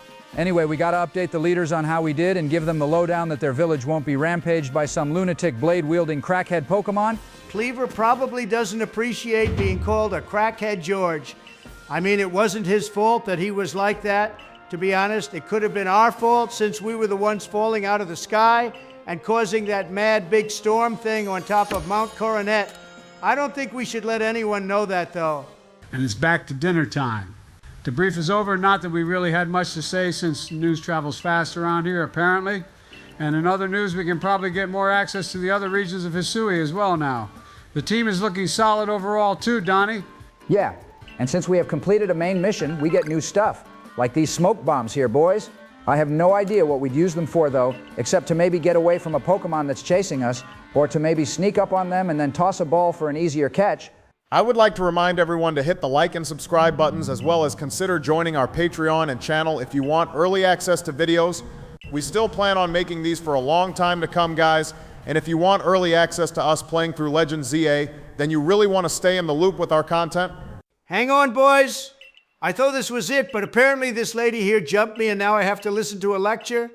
This bit is cool, though, since this is our first introduction to the Spirittomb side quest, which has got to be the most annoying one ever. I mean, I'm sorry, but who has the time to go around looking for his stupid wisps? Yeah, she gave us the odd keystone. She must be some sort of medium, but with this, we can actually see the purple wisps floating around the region, and there's 108 of them to find in total. Some of them are in really weird and difficult to find places as well, so you gotta make sure you keep your eyes out for them. Donald? Yeah, she's showing us one in the village itself by that tree over there. To be honest, the best time to look for them all would be at night, since the purple glow will stand out a lot. Or you could just use a guide to get their exact locations, and off-screen we can find them all. The even better and more lazy Donald-type strategy would be to ask a viewer to just trade a Spirittomb with us. I mean, I did that in my playthrough of this game, and it counted to catching all the Pokemon so we could battle Arceus. It's definitely the cheap way, but it sure as hell saves a lot of time. Wow, Barry, you know me so well. It's like you're a part of me or something. You're still my brother from another mother, that's for sure. This feeling takes me back to our Pokemon Heart Gold and Soul Silver days. What a lovely thought. Anyway, I will probably take up that idea of yours because finding all the wisps will take my whole life. And with that, a new mission has now been added to our to-do list. The one thing I hate about these quests is that the list just grows more and more, and then my OCD gets out of hand and I want to rip my eyeballs out, just staring at an uncompleted quest list. It's just so annoying. Well, I think we can wrap this episode up for now. Then, Obama, I just want to say a big thank you for the continued support with our channel, even if we're being a bit slow with uploads. An especially big shout out to our members as well for the continued support. We are seriously so grateful. You always enjoy the content, and there will always be more to come. I would like to point out that this red-haired Arezu person interrupted your whole spiel, and I didn't hear a word of that, George. but I'm sure it was heartfelt or something. She might be an ancestor of Commander Mars, though, as they both seem to have the same hairstyle and color, too, by the looks of it. I always found her to be the most annoying Team Galactic member, however. True, you're right, Joe, and we'll be seeing more of her later. But for now, guys, thanks for watching, and we'll catch you all in the next one. Have a wonderful week with whatever you're up to.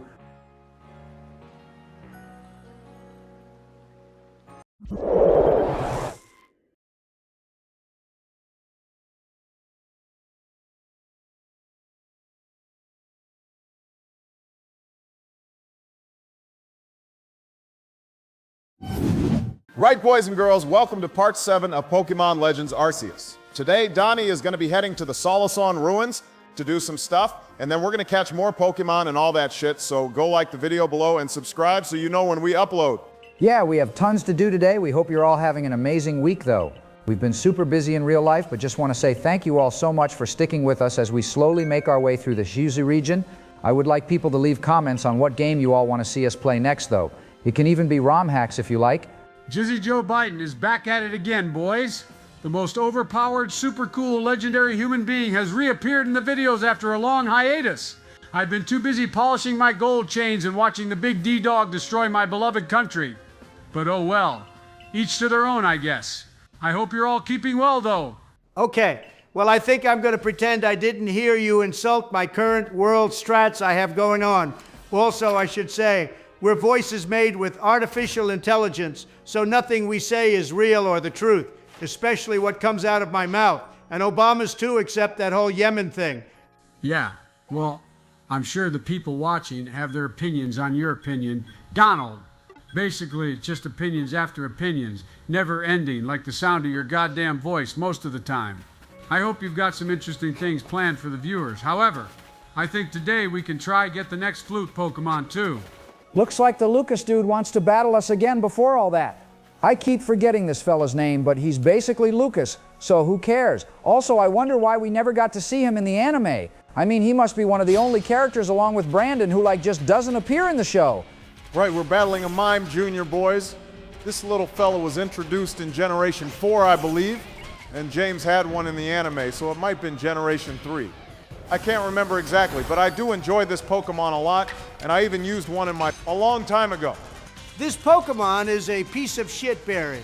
I don't know why you bothered defending it. I mean, Mr. Mime is a lot better, and Mr. Rhyme is even better than that. We used one when we played through Pokemon Sword and Shield, remember. Mr. Rhyme has to be one of the best choices in our team ever, too. I just love that Pokemon so much.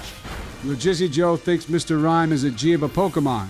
If we made a music video together, then he's copying my movements exactly. And we could be even bigger stars than I already am now.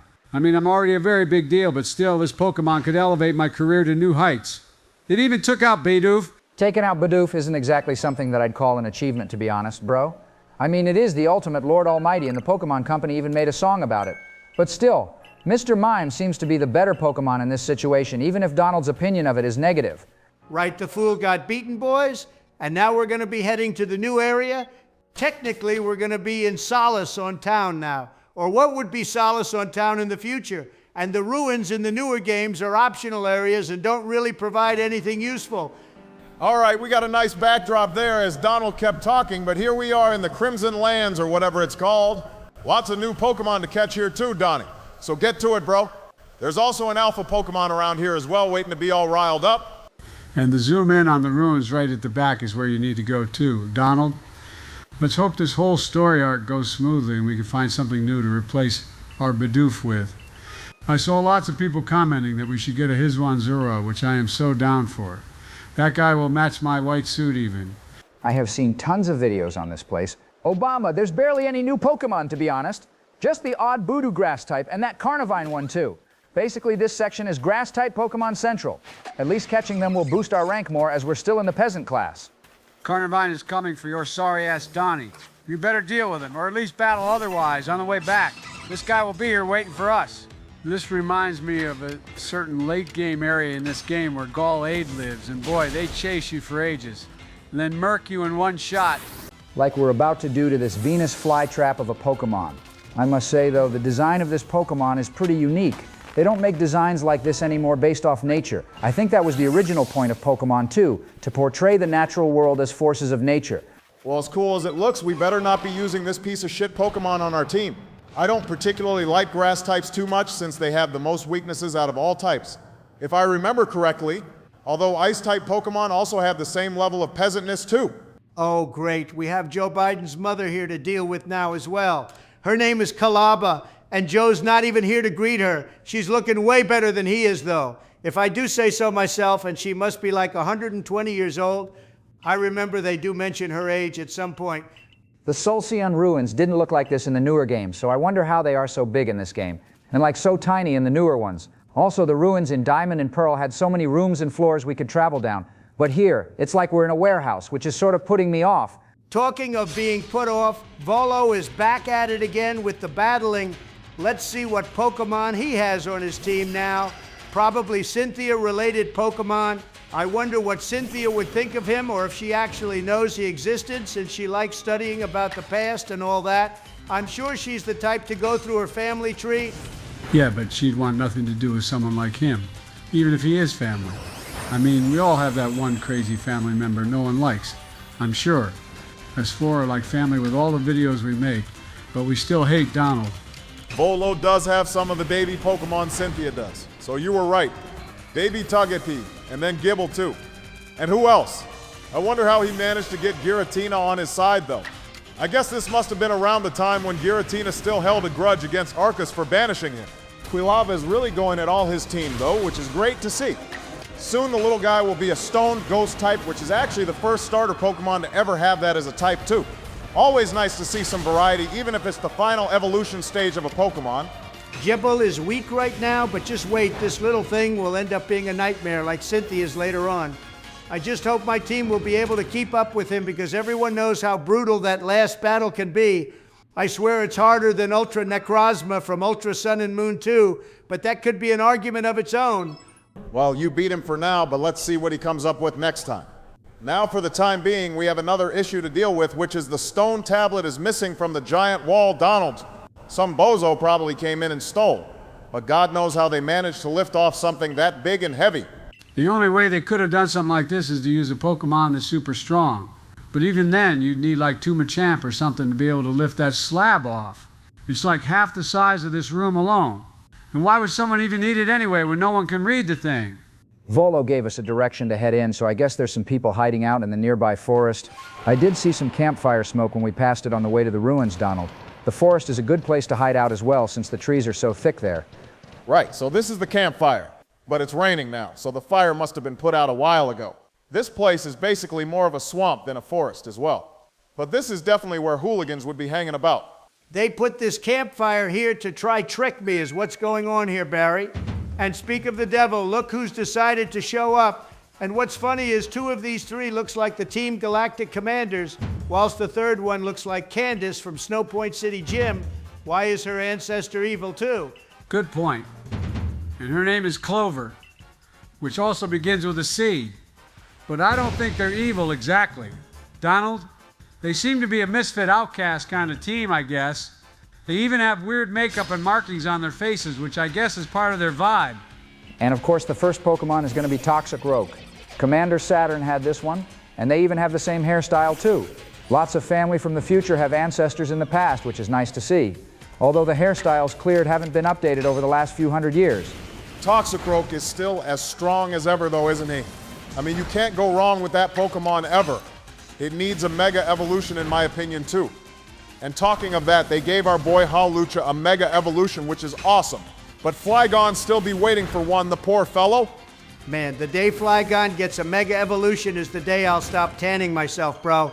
But that will never happen, so I can keep my orange peel going for a long time to come. That was also a pun if any of you missed it. Well, I thought it was hilarious, but oh well. Okay, so they're just going to hand over the wall fragment, which was bigger than your character, and now we're going to have to somehow carry it back by ourselves. We're like the smallest little thing ever, and weak as hell. I mean, you can just stick it on the back of the white reindeer boy and let him hop us along back to the ruins with that giant slab. It's like how those Sherpas carry all that shit up mountains using donkeys, but instead we have a legendary Pokemon as our trusty steed. Right, well I'm gonna cut back to the ruins because who the hell has time to watch me walk all the way back there and get harassed by more Pokemon on the way. This place is infested with Parasect and Carnivine. Plus, the alpha Pokemon is nearby too, and that guy is going to be hella strong for me to battle right now. You should gain this old lady's trust after giving her back the fragment, though, Donald. And this makes me wonder if this lady is somehow related to Cynthia's grandmother in the future. She's probably super old in her 80s or something. But calling a woman old is like asking for a death sentence as well, so maybe I should take that back. Well, between the two of us, we're somehow going to lift this giant slab back on the wall, which itself is like 3 meters in the air. God knows how this makes any sense, but here we are. Also, in other news, we're going to be able to encounter the second ride Pokemon of this game, boys, and it's my favorite one. You've made the old lady very happy, Donnie, so good job, bro. And now she's going to do us a favor with her magic flute and light the way up for us. We probably will have no reason to come back to these ruins either after this.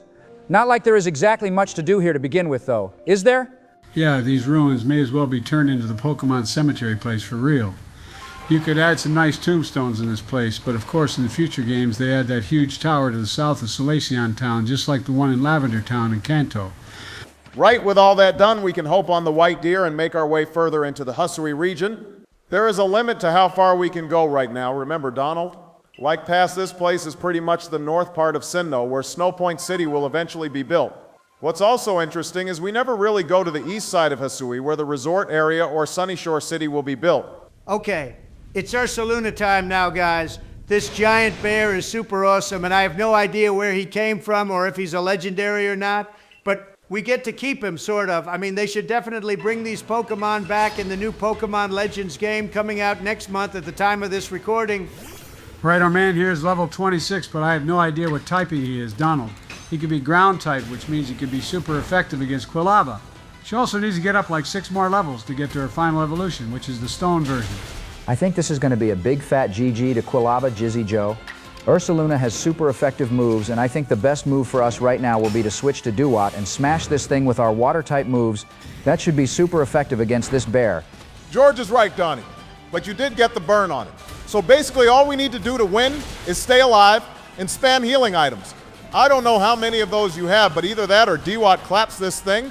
Okay, and what I said happened. So either Duat or Dartix is going to be the strat here, bro. The bear is a rock type, I think so. Quilava would never stand a chance winning against him. With this bear on our team, though, we should be able to sniff out hidden items and things like that, basically. He will find so many rare things we could sell to make bank, Donald. Right, it got clapped, finally. The defenses on this boy is definitely up there for sure, which means it will make a great asset to our team in the words of Emperor Palpatine. Also, I think we need consider new team members for real now, guys. I keep saying it, but we haven't had much luck in finding Pokemon the viewers want, which means I may need to contact my Russian buddies. Well, your contacts seem to have the most cracked Pokemon, and our team always ends up doing really well, so I'm sure you'll pull something decent out of the bag. Donnie, for now, though, we have proven to the old lady and to Ursaluna that we're not evil and good humans except maybe you, and now we can summon this guy with the flute. To me, he looks quite depressed. Donald, maybe you hit him too hard, and now the poor fellow is sad about losing. His head is drooping down and just not looking like a very happy bunny, is he? Okay, so now the flute summons him to me, even though the tune we just played was exactly the same as the one to summon the deer Pokemon. So what's up with that? Like, surely they should be using different tunes so the Pokemon knows it's their turn to be summoned. Also, using the word summon could even get us in trouble, boys. Yeah, I heard about that, but as presidents, even I-ones, we should probably change the topic. Donald, don't want the channel to get zapped again for the 4th time in a row. Seriously, how about we go back to how this Pokemon works and that it will become quite essential to beating the game? Time to report back to the headquarters and the commander-in-chief of the Hisui region. Bet you're jealous it isn't you, Donald. The fact that the commander lady is a woman probably pisses you off even more. LMAO. Anyway, that was just some friendly banter, so please don't cancel me. Normally, I'd throw some insults back at you, George, but I just got ambushed by an unknown. Now, these little fellas are very interesting Pokemon. They helped Arceus shape the universe, apparently, and they have some strange power of themselves. I think that we need some more lore about them, though. They're quite an old Pokemon, too. Okay, so we have been given some notes on them, which means your wish has come true, Donnie. You gotta find all of them, I guess, and then something magical will happen. We will be kings of the universe, and Arceus will love us, or something to that effect. I would like to remind everyone to hit the like and subscribe buttons as well. We're trying our best to get content out for you all, as slow as it has been. Burnout is a real thing, so whatever you guys do in life, make sure you balance it out with breaks and rest until your mind feels better. Yeah, take care of your mental health, boys and girls. Something I've found which helps is having a 30-minute nap every day and a 20-minute walk. Try that and you will feel golden. Also, we need to do something about this game audio too, Donald. It's either too loud or too quiet. Listen, I can't do much about the audio because of the reason you just mentioned.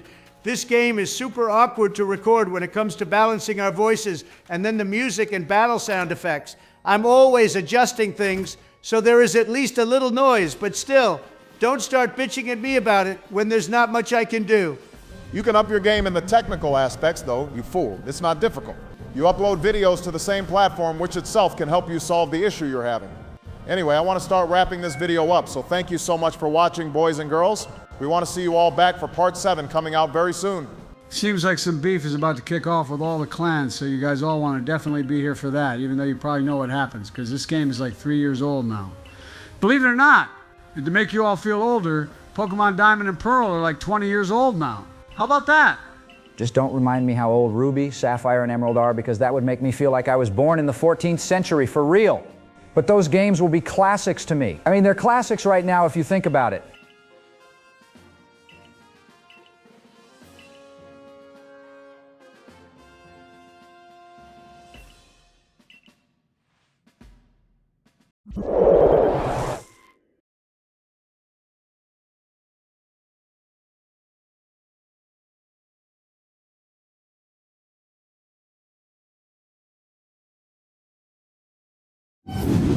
All right, boys and girls, welcome to part 8 of Pokemon Legends Arceus. We are slowly but surely making our way through this game, so make sure you all like the video and subscribe and join our Patreon if you'd like to support our work.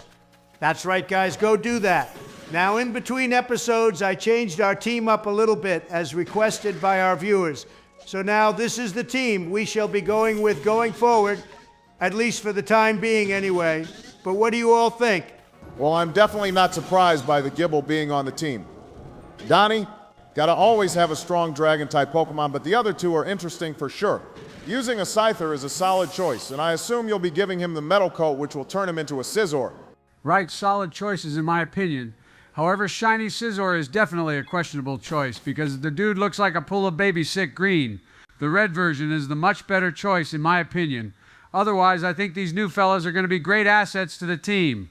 I would like to give updates on the channel, which is we'd love for you all to start giving us ideas for what games to play next. We know the new Legends game will be out next month at the time of this recording, and we definitely want to get into that, but may hold off initially due to the list we still have to get through. There's that super dark Pokemon game I want to play, which may not be suitable for the younger viewers, but I think it's called Pokemon Insurgents or something like that.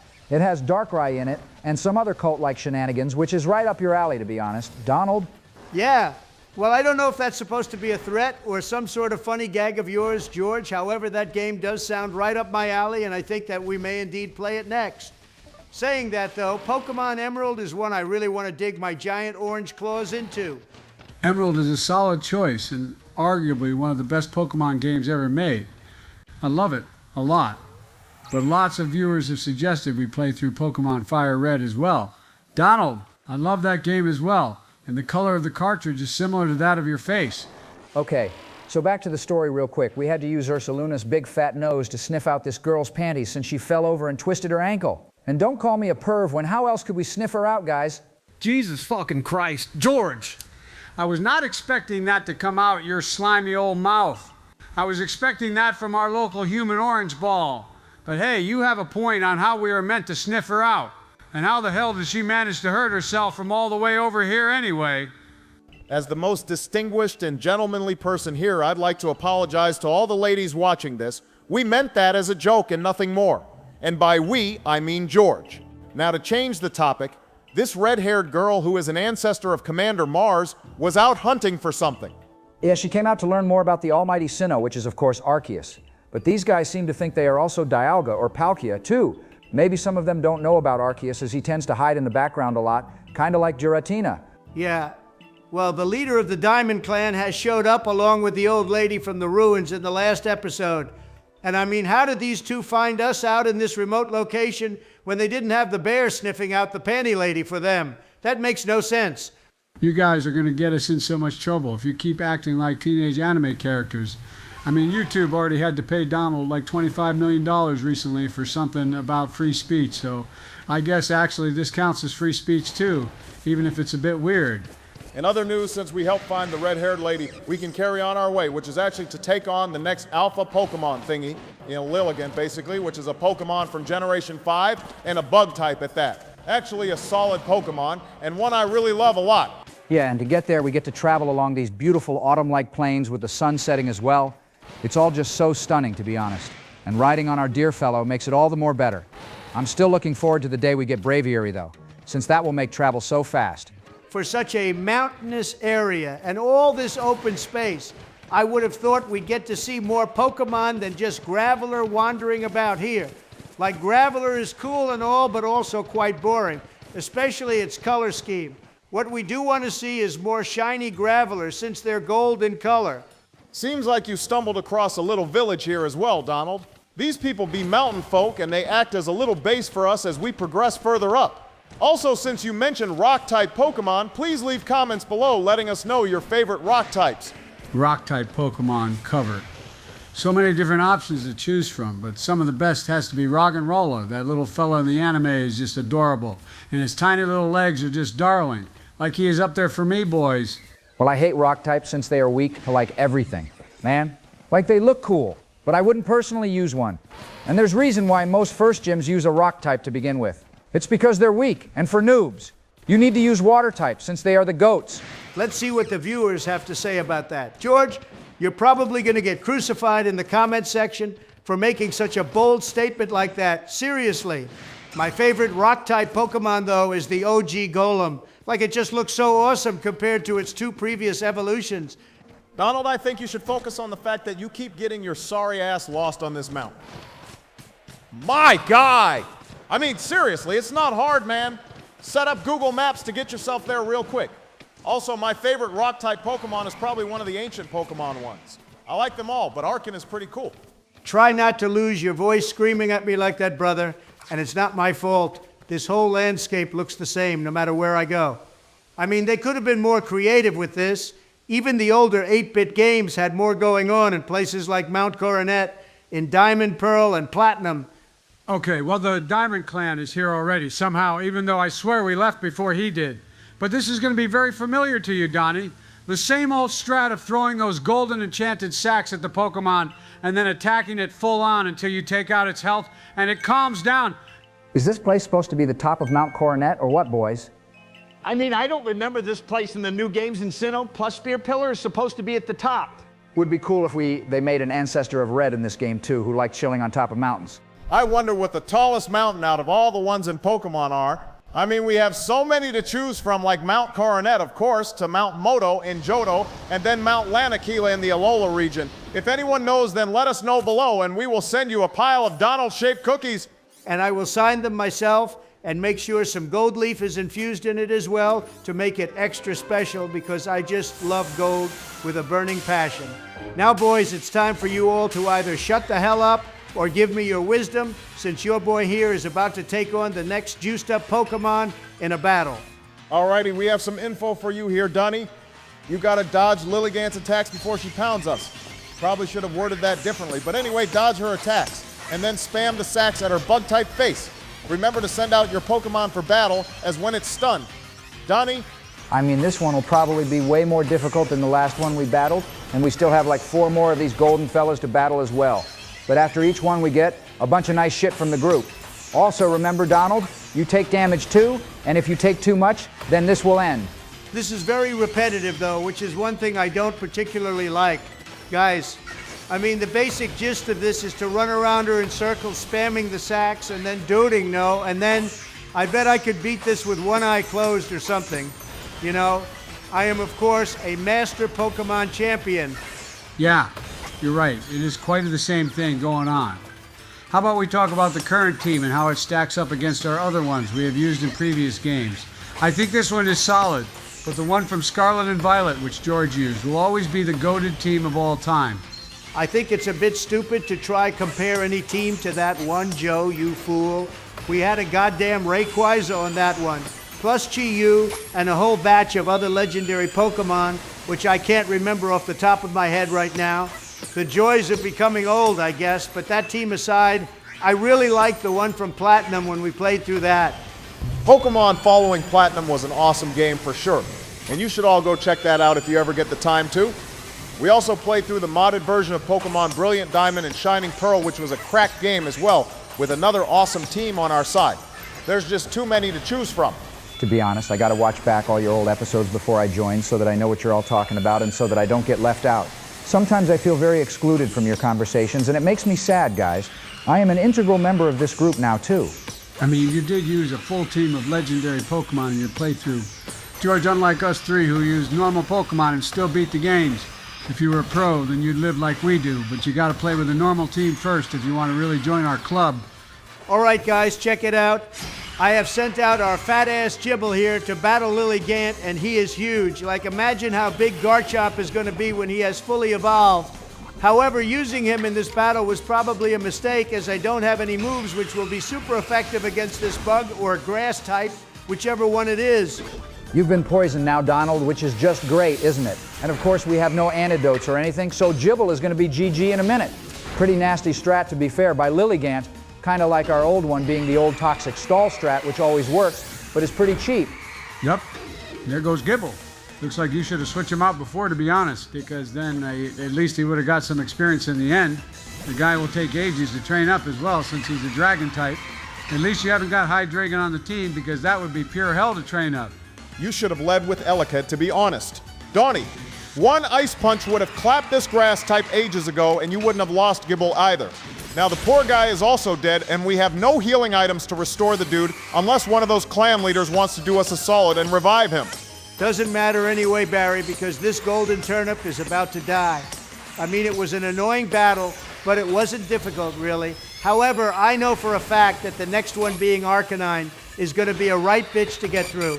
That guy is so hard, and I don't think I will be able to do it first time. Goddamn, I think this is the first time in my billion-year life that I've heard Donald be humble about something. Like, that is insane to my old greasy ears. But anyway, Arcanine is yet to come, and for now you did indeed just beat this golden lettuce leaf Pokemon. I guess she's going to be all chill now, and start vibing on this mountain again. Yeah, this is probably the first or second time I've heard Donnie be humble about something, but I doubt it will happen again in this lifetime. What should happen now, though, is all of you liking the video and subscribing if you made it this far. We are so close to episode 10 of this series as well, guys. Okay, so we also got the Meadow Plate as well, which boosts grass-type Pokemon powers, and also turns Arceus into a grass-type. Meadow Plate is a pretty cool name as well for the plates. But my favorite has to be the Draco Plate, along with the Spooky Plate. Can't get better than those two. Wow, never in my life have I seen a more camp Pokemon than this thing. Like, look how stupid it looks. I hate it. It should not be in my sight ever again, boys. If it is, I will make sure Arceus comes back here after he is mine and blast this turnip with judgment with the flame plate attached. God, these buffoons are still yapping away talking about the right thing to do and all this shit. How about we stop wasting our lives and theirs and actually move on to the next Pokemon we have to battle? Plus, we get a new ride Pokemon soon and a new area we can unlock as well. I think they're almost done talking, though. Joe? Also, the old grandma lady says this is the first time all the groups here have worked together, and it took a 10-year-old girl to sort out the political situation in this land. Goes to show how far this place has fallen. Hasn't it, boys? More than that, though, George. The point of these guys is to look after these special Pokemon, and they're clearly not doing a good job at that. That's part of the reason why they went mad. But I think Volo has something to do with it as well, by stealing all the plates or something along those lines. I don't really know the full lore yet. Right time to return back to the peasants and that so-called Commander Man and weird, scary women who basically owns the whole place. I think I need to do some training as well to get more of our team evolved, as having a Gible at this point in the game is probably not the best of ideas for us. Oh, and speak of the devil, Donnie, look who showed up. Your boy Volo, with his scary antics and all that, is a big Easter egg to the fact that he has been hiding the spooky plate all this time. Oh, wait. Was I supposed to pretend to not know that? Not like you'll remember you outed yourself in about 10 minutes anyway, Joe, with that brain of yours at this point in your life. Hope you're doing well, though, friend. In all seriousness, Also, you need to train up Elekid into Electivire by episode 10. Donnie? Right back to Jubilife City for the debrief on something we are all very used to, but this time we're on the other side of the table, which is interesting. Anyway, they want to know what happened on the mountain with Lilligant, and also they should really be looking into Volo at this point. I mean, yeah, good point, Barry. Most people who hang around presidents surely have to get vetted, and Volo is spitting out red flags like no one's business, even though I'm a 10-year-old girl right now. I knew from the get-go the guy was proper sus to begin with. Anyway, I should be getting more points to my next rank. Well, you're still a ways off being the max rank, Donald, and I guess we'll get more of those special balls, as well as the higher we rank up. I know for a fact there are some super fast balls we can get called the Jet Ball, I think. They are also heavy balls, which will probably do better against Alpha Pokemon. We have a bone to pick with that Alpha Bibarel and Parasect, which wrecked us earlier on, boys. We gotta go back and either catch them or smack them silly until they are ours. I'm sure Donald is still resenting them somewhere in his tiny little soul. Right, well, the Kamado fellow is talking about the lightning finally on top of the mountain, but I think that will be story for another time, guys. Thank you all so much for watching, and we will see you all very soon in part 8 or 9. I don't remember where we are at now.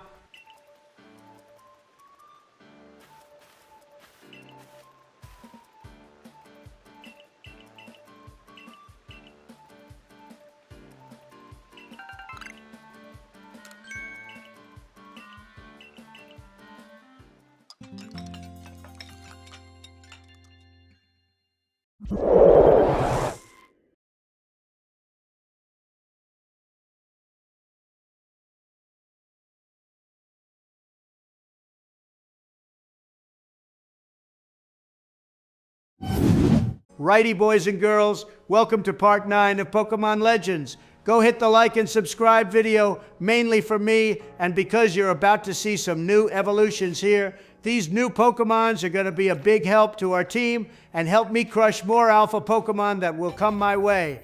So all the training you did between episodes, Donald, is actually paying off. Then I see. Well done, man.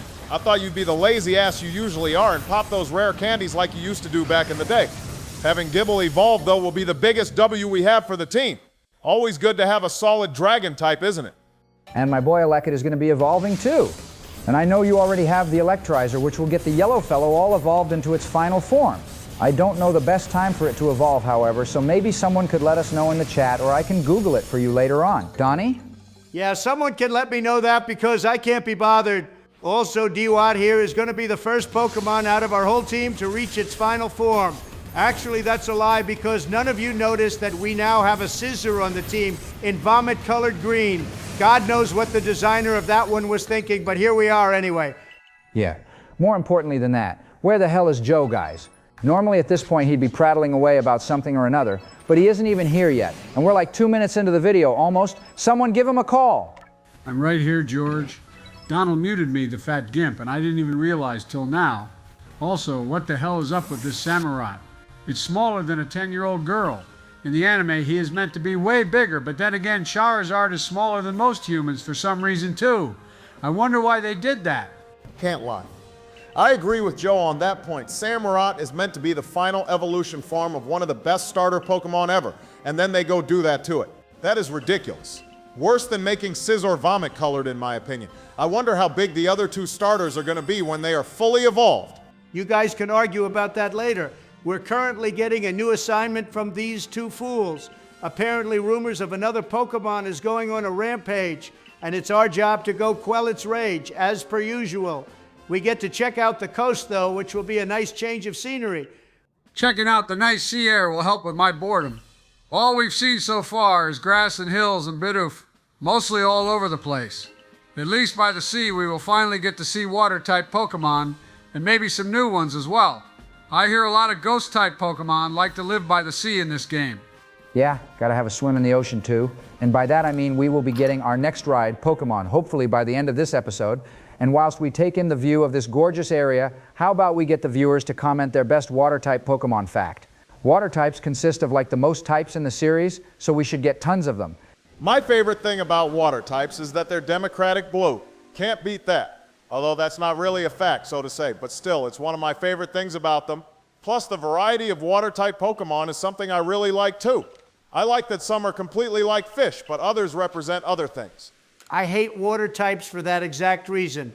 Although Palkia is a water type, and I guess other than Arceus, it was the second water type Pokemon ever to exist in the history of Pokemon, which is cool to think, along with Dialga being the first steel type Pokemon even though it didn't exist in the original games. Hey, by that logic, Giratina is the first ghost-type Pokemon, and the three Lake Guardians are the first psychic types, along with Mew, I guess, depending on what you believe. What came first out of those Pokemon? The three Lake Guardians look like Mew in a way, though if you think about it... Such an interesting point you bring up about how the three Lake Pokemon look so similar to Mew. Joe, I never thought about that before, and I haven't heard anyone else talk much about that either. But anyway, if you're talking about the proper Pokemon lore, the three Lake Guardians came before Mew since Arceus created them first. You guys can start philosophizing all that shit later on. The Pink Pearl Clan leader wants to challenge us to a battle again with her awesome Glaceon. It's like everyone in this game has all of Cynthia's Pokemon in one form or the other. If you guys haven't realized that already, pretty awesome to see. Anyway, go crush her, Donald. Can someone tell me if this is a 2-on-1 battle, or is that Eevee a wild one that just so happens to be here for the fun or something? Like it's gonna get crushed either way, so the poor little thing better just be watching. I mean, I'll probably one-shot the thing anyway. Well, it can't be a wild one, as I don't think they're around these parts, and since Freda, whatever her name is, just so happens to have a Glaceon with her, then it must be her Eevee too, that's training up. I guess that it will eventually become a Sylveon, maybe as well, since she is pink and Sylveon is also a pink Pokemon. Well, this battle was a complete waste of time, wasn't it? Like, what even was the point? I know these guys like testing us, and it's not like we get anything out of these battles, except slightly more experience than normal. But the best way to train up in this game is to take on the alpha Pokemon, since they give tons out. That is the champion strat. That is a good strat. And since we don't have an Audino here in this game, then those alpha Pokemon have got to be the next best thing. That is if Donald can even beat the things, because what the viewers don't see is him going around to all the alpha Pokemon and getting completely obliterated every time. LMAO. Such a serious LMAO, but then again, Obama is the quiet, stoic type amongst us. Donald likes to think he is and pretends to be, but we all know he is the biggest fatty ever. I mean, I'm older, but my old bones still hold up just as well as his.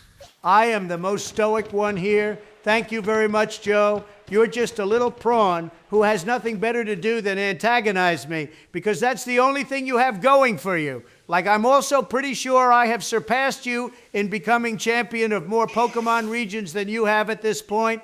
I mean, it's definitely not Obama or George, so one of us has to be the true king now. And it's your boy, Barrick. Now check these two little cuties out, guys. I remember watching the announcement trailer for when they introduced Hisui and Growlithe, and the whole world went mad.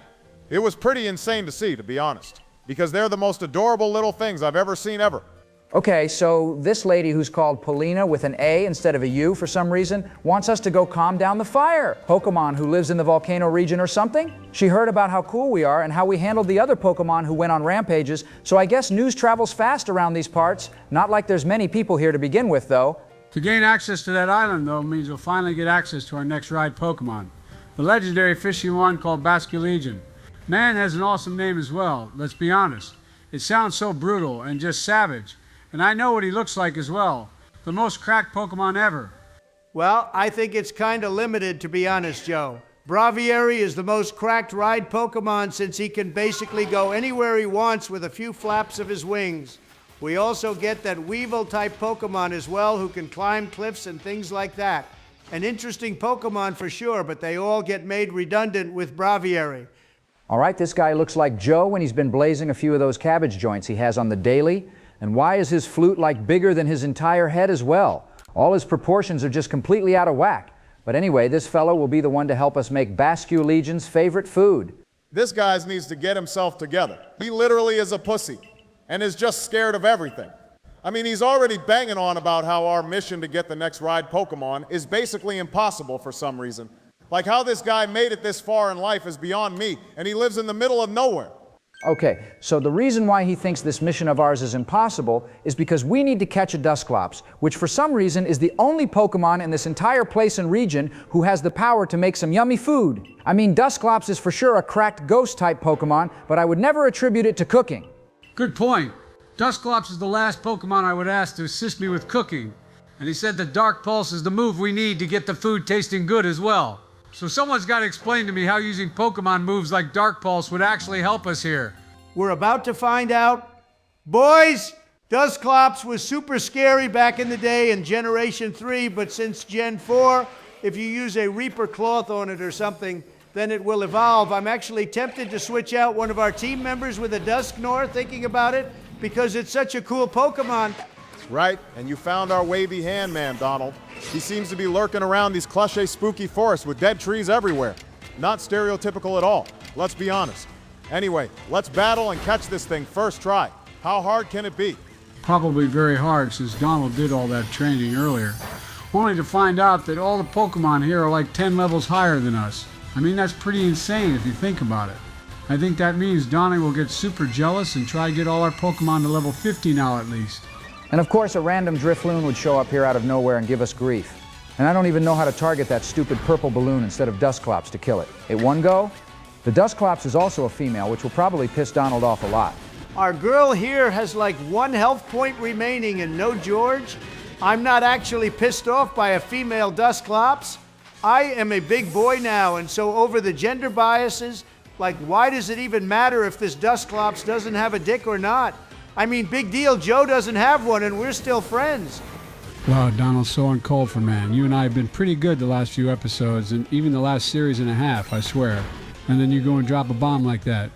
Anyway, about time you caught this thing after getting Scizor killed. Guys, it took like Donald about 20 minutes to catch this thing, believe it or not. Yeah, the catch rate for this Pokemon was mad, to be fair, to Donald. Plus, he almost got more of our Pokemon killed, and we didn't have any moves, which could cause a status on Dusclops. We need Hypnosis or something like that as soon as bro. That has got to be one of the most annoying parts of this otherwise very great game. Also, did you guys see what they did to Super Mario Galaxy on the Switch 2? It's like they didn't even bother upscaling the graphics or anything. Plus, playing without the Wii Remote is also really strange. Hey man, I saw that blasphemy. It's like they don't even care when Super Mario Galaxy is one of the best, greatest games to ever exist. Hearing Gusty Garden Galaxy just drop its beat still brings a tear to my eye, and that world is in such a random place as well, and has the most memorable theme tune ever. This guy is such a joke. Seriously, isn't he, guys? The fool is scared of a Dusclops, which we caught. So it's super friendly now. Maybe we should get Dusclops to give him a big hug or something. Also, something I want the viewers to comment on is which ghost-type Pokemon would they absolutely not want to meet in a dark alley? To be honest, I doubt anyone would see me in a dark alley, but you three would probably be screwed. Anyway, you're still right, Joe.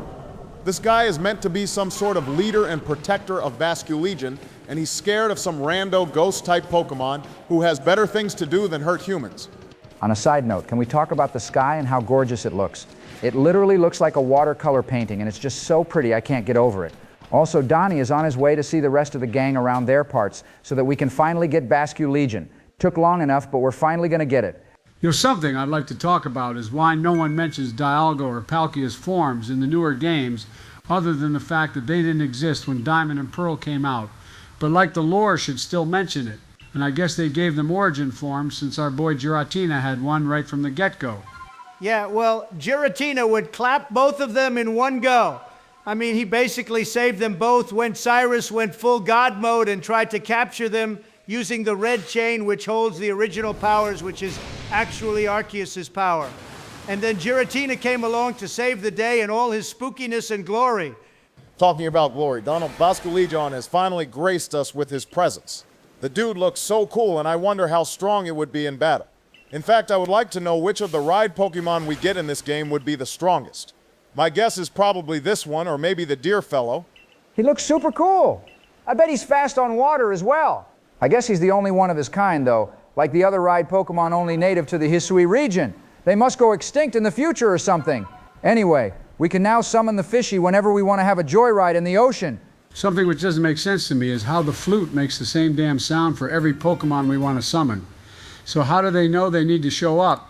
Like they would all show up at once and then find out we only wanted one of them. How sad would that be?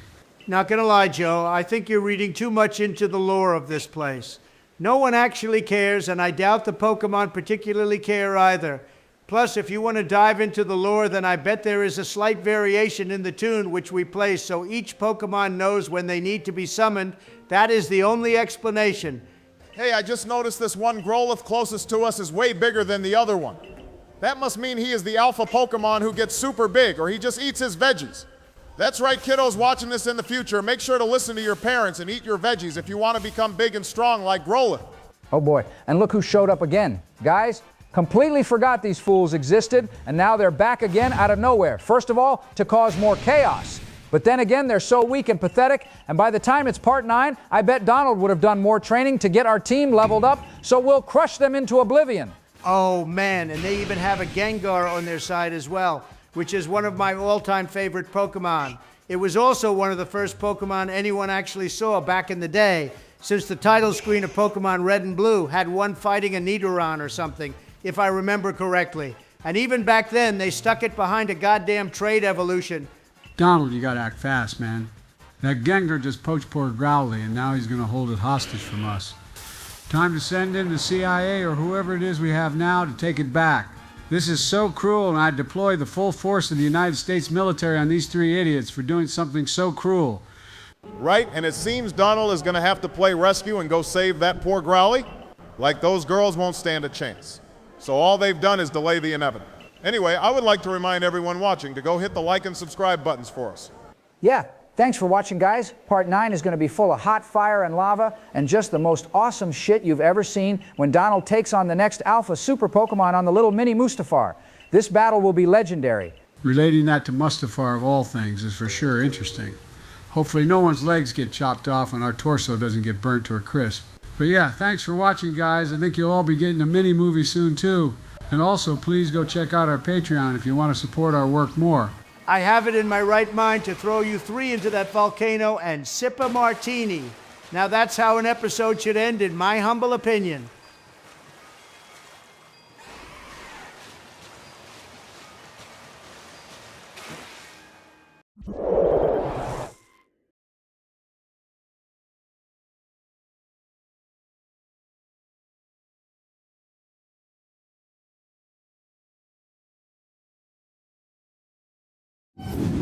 All right, it's part 9, everyone. Hit the like and subscribe button so you know when we upload part 10. And of course, join our channel as a Patreon and member if you want to support our work. We're back to pumping these out for you all as we get ever closer to the release of Pokemon Legends ZA. Jizzy Joe Biden is back at it again too, boys. Or maybe I should change my name to Jizzy Ho Biden. Man has been slapping them bitches hard lately, and by that I mean destroying Cynthia, Iris, and Diantha in Pokemon battles. I've been experimenting with some super weak Pokemon teams and have been crushing them. Whilst Donald deals with these 3 idiots again, how about you inform us about what these so-called weak Pokemon teams are, Joe? And then I'll decide if your name should be changed to Jizzy Ho Biden. Did you like to use bug-type Pokemon, or what exactly? I used the first stage evolutions of Pokemon Obama, like Plusle and Mendun, and then Seedate and Sunflora also. Just shit Pokemon like that. But then again, I can't really call them weak if I clapped all 3 of those champions with a bunch of baby Pokemon. I even used Igglybuff of all things, believe it or not. Goddamn, imagine using a Ligglybuff in a battle against Cynthia. Anyway, I don't believe you beat all 3 of them with those Pokemon, Jizzy Joe. I want screenshots and some DMs to prove to me you actually won. Otherwise, everything you said is all a higgly wink, or whatever the fancy word for lying is. Yeah, sorry, buddy, but I find that hard to believe as well. In other news, though, everyone is going to be super hyped to see the new Pokemon we now have, I bet. I mean, this team is just the best. Also, you're all witnessing me save the world by getting back that Growlithe. They better give me that damn Nobel Peace Prize after this stunt, because I saved an animal. Yeah, let's see how that works for you, dude. But well done on beating these 3, not like it was difficult anyway. However, with Growlithe back, we're going to carry on with the story and find out who the lord of this volcano land is. I'm going to pretend I don't know, so when it appears, I can be surprised and shocked. You spoke too soon, you dumbass Obama. Are you even reading the damn script in order, or are you skipping ahead? Like you're about to get to the page where we roast Donald for losing to Arcanine on his first try because he's too old to move out the way fast enough with his old age bones. Right, guys, this is it. The battle is starting now. Time to lock in, as we haven't been here for a good minute. It's actually our first video of 2026. We just have been too busy with potential war to make videos, so sorry about that, everyone. But don't worry, we are so back now. Yeah, I feel like we have just come out of cryo sleep or something, boys. But here we are back again fighting a ride-on by the looks of it, which is just poetic, since this was one of the first Pokemon ever made, I think. It definitely wasn't that overzealous mouse, that's for sure. Yeah, well, I am still the best Pokemon trainer in the world. Putting Red and Ash to same, even though they are the same pretty much. Also, whilst we battle this moron, how about you all comment below how your 2026 is going so far? We're 3 weeks into, and I'd like to know how things are going for you all.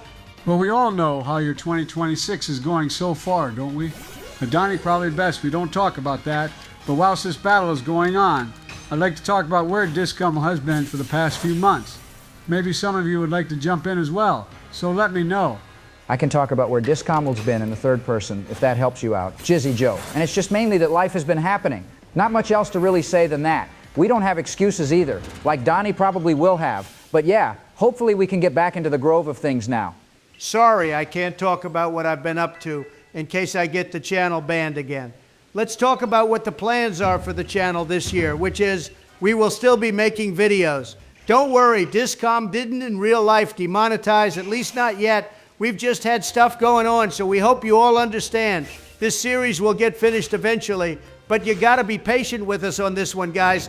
Donald surprisingly summed it up quite well. So with all that out of the way now, these foolish little girls seem to be harassing the Growlithe again. Looks like we gotta stomp on them before that mad Arcanine comes down from the volcano and goes full Darth Vader on us here. I mean, they probably want the Growlithe to themselves since the little fellow is just the cutest little thing ever. I even bought a ton of plushies of them to keep in my bedroom. And I love cuddling with them all night long. Beats having Michelle next to me, that's for sure. Obama, literally no one cares, and your stupid-ass voice is ruining the cutscene as well. Zip it until this bit is done. But even then, we aren't going to care about your silly plushie stories either. Oh wait, guys, that Growlithe is the same one from before, which got stolen, and now he's evolved into the goat. But then that Arceus power is about to come down and strike the fellow, supercharging him up. We still haven't figured out what the deal with all that is yet, have we? These chumps are for sure getting nervous about something, though. Maybe they're worried that they will be next on the Arceus strike list, which, to be fair, is deserved. I mean, how dare they try? Steal poor little Growlithe again. It's like the one from the anime, which James from Team Rocket had, if you guys remember that lore. That was some good anime shit back in the day. Man is looking mad scary though, guys. And we're gonna have to somehow fight this thing by only throwing hacky sacks at it with a few herbs inside. I remember watching videos of this battle too. It was really, really difficult, so I hope you're ready for it, Donald. Nah, this battle will be a battle of the legends, boys. Just you watch. Yeah, it may be tough, but nothing great was ever done by someone doing something easy. Remember that quote, kids. Watching this and you will go far in life. Also, it's Discoml's quote, not mine, probably. Okay, everyone is vacating the area. Time for me to do what I do best. Crush golden alpha Pokemon and put their heads in the Oval Office. By the way, how do you guys like the current look of the East Wing? I think a few golden statues of legendary Pokemon will tidy up the place quite well. You know. I think Arcanine here has other ideas for you. Dom, you will be lucky to beat this one on your first try too. I said it before, but please focus when you battle Arcanine. He is definitely the most brutal out of all the Pokemon so far, and possibly all the future ones we'll have to battle too. Right, so the strat for this one is to pelt Arcanine with all the sacks, whilst also dodging his attacks, and since he's all juiced up, it will be a lot harder to dodge them. I think the best way to win this is spam the sacks in between his attack resets and go from there. I mean, let's be honest, this is way out of our league. Arcanine can jump wherever he wants, super fast and in one move, whilst we're just a tiny little girl running around doing nothing, to be honest. I mean, you already got hit, Donald. Look. Arcanine has a pattern though. He does his jumpy jumps and then the super powerful charged attack move, which literally decimates everything in its path, including us, if we get hit. Just spam the sacks as much as possible, and then remember the pattern of attacks. Right. Well, this isn't going as well as I thought, guys. This Pokemon is cracked beyond belief, and I don't even know where to begin with dealing with him. Like everything I try just ends up in me getting hit, and I think this was our third hit, so one more and it's GG to us. Maybe the strat for this is to be way faster and not stop moving so much. Donald, you can move and throw the sacks at the same time as well. And another thing, we can really spam the sacks when Arcanine isn't moving. Whilst he's jumping about, you gotta just focus on not getting hit. And that's the end of that, boys. The great Donald has lost his first fight with these alpha Pokemon. Well, technically, they're a bit more than alpha, but you all get the point. I think that we need to watch some videos of how other people have beat this guy. Okay, reload the ting, Donald. We gotta beat Arcanine in this video to get what's left of your remaining dignity back. First video of 2026, and you haven't exactly been showing everyone what they've missed, have you, bro? Hey man, that was just the warm-up battle. This one is the one we'll be uploading to YouTube. I don't want anyone knowing of that first fight. I promise, bro, it was just a warm-up since I've been out of action for the past few months. This time the battle will be in my favor, and this doggo will be put in his place. Yeah, sorry Donald, but we won't be hiding your first loss to the viewers, especially after a 3-month hiatus, or however long it's been. But I believe in you for this battle, and we'll give you the benefit of the doubt, since we've been away for a long time. But you only get one chance, and you used it up already. He already seems to be doing better this time, though. Joe, already down to about 50% health, and then we got to watch out as his attacks get stronger the lower it gets. I wonder how many more of these Pokemon we actually have left to fight as well. Like, surely we must be close to the end now, or at least close to the last few Pokemons which have gone mad. This time, Donald is actually using his remaining brain cells and battling Arcanine with our own Pokemon, which is what he should have done more of last time. It would have probably helped us a lot more if he did, but at least we know the general strat now. And we won't have to battle this guy again after this anyway. What's annoying is that we don't really have any good moves to use against Arcanine right now. I mean, my water type doesn't even have any water type moves, which doesn't really help the situation. I think one of you need to go and find me some new TMs I can use on the team, especially a decent water type move.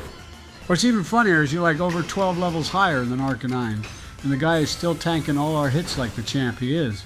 I would have thought by this point, though, the Pokemons in the wild would be like level 50 or so. However, saying that, we have one more area in the north of Hisui to get to, so I guess the strongest Pokemon will be there. Okay, so battling Arcanine actually gives us a huge advantage, as he can't move for a good few seconds, which gives us enough time to spam the sacks. Hopefully you'll get another chance to battle him again, and then we can clutch this up, Donnie, and get off this godforsaken volcano. He just got hit, though. Be careful, Donald. If you get hit like 2 more times, then we'll have to do this shit all over again. If that's the case, then I think I'm gonna bounce and come back when you become competent in Pokemon battles again.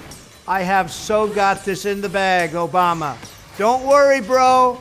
Plus, you're one to talk, considering all the evidence of how bad you are at Pokemon battles is still on the channel for everyone to see and witness, which I recommend you all go do. By the way, those videos are so fun, and you can watch them all at work or whilst you're ironing or planning strategic takeovers of NATO countries in Hearts of Iron 4. Boy, you sure had me till the end of that monologue, Donald. But in other news, well done for beating Arcanine on your second try. The fellow should calm down now, since he has absorbed all the herb sacks. And I guess he's just going to go back to bed or do whatever it is these Pokemon do in their free time. If I was him, I would go have a nap for a good few days in the warm, cozy volcano. I bet he is fireproof, so he just sort of sits in the lava and makes a bed out of it. I bet that would be so nice to do on a winter's day when it's like 10 degrees outside. Well done, though, Donald. Yeah. Okay, and with that, we got the flame plate from Arcanine, and I guess I see what's going on here, boys. The plates somehow descend onto the Pokemon from somewhere. I don't think it's Arca, but then the plates hold Arceus' power, which is too great for these normal Pokemon to handle, so they go mad. It's kind of like the anime movie special with Heatran going mad, if you all saw that. Everyone seems happy that he's finally calmed down. But yeah, I think your theory is right, Donald, about why these Pokemon are going mad. But surely it can't be Arceus who is doing all this for fun. He isn't that type of Pokemon.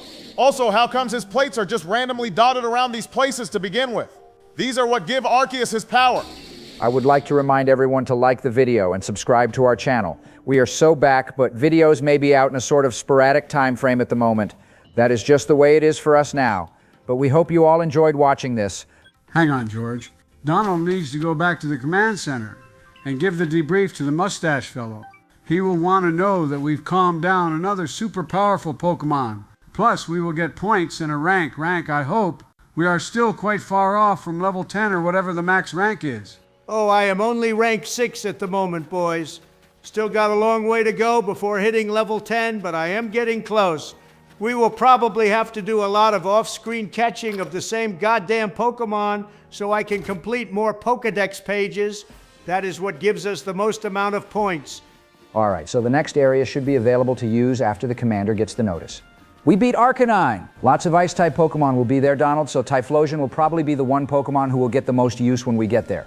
Maybe we can find a new Pokemon for the team up there as well to swap out. You guys should leave comments if you want to see that. But until then, we hope you all take care and stay tuned for the next episode.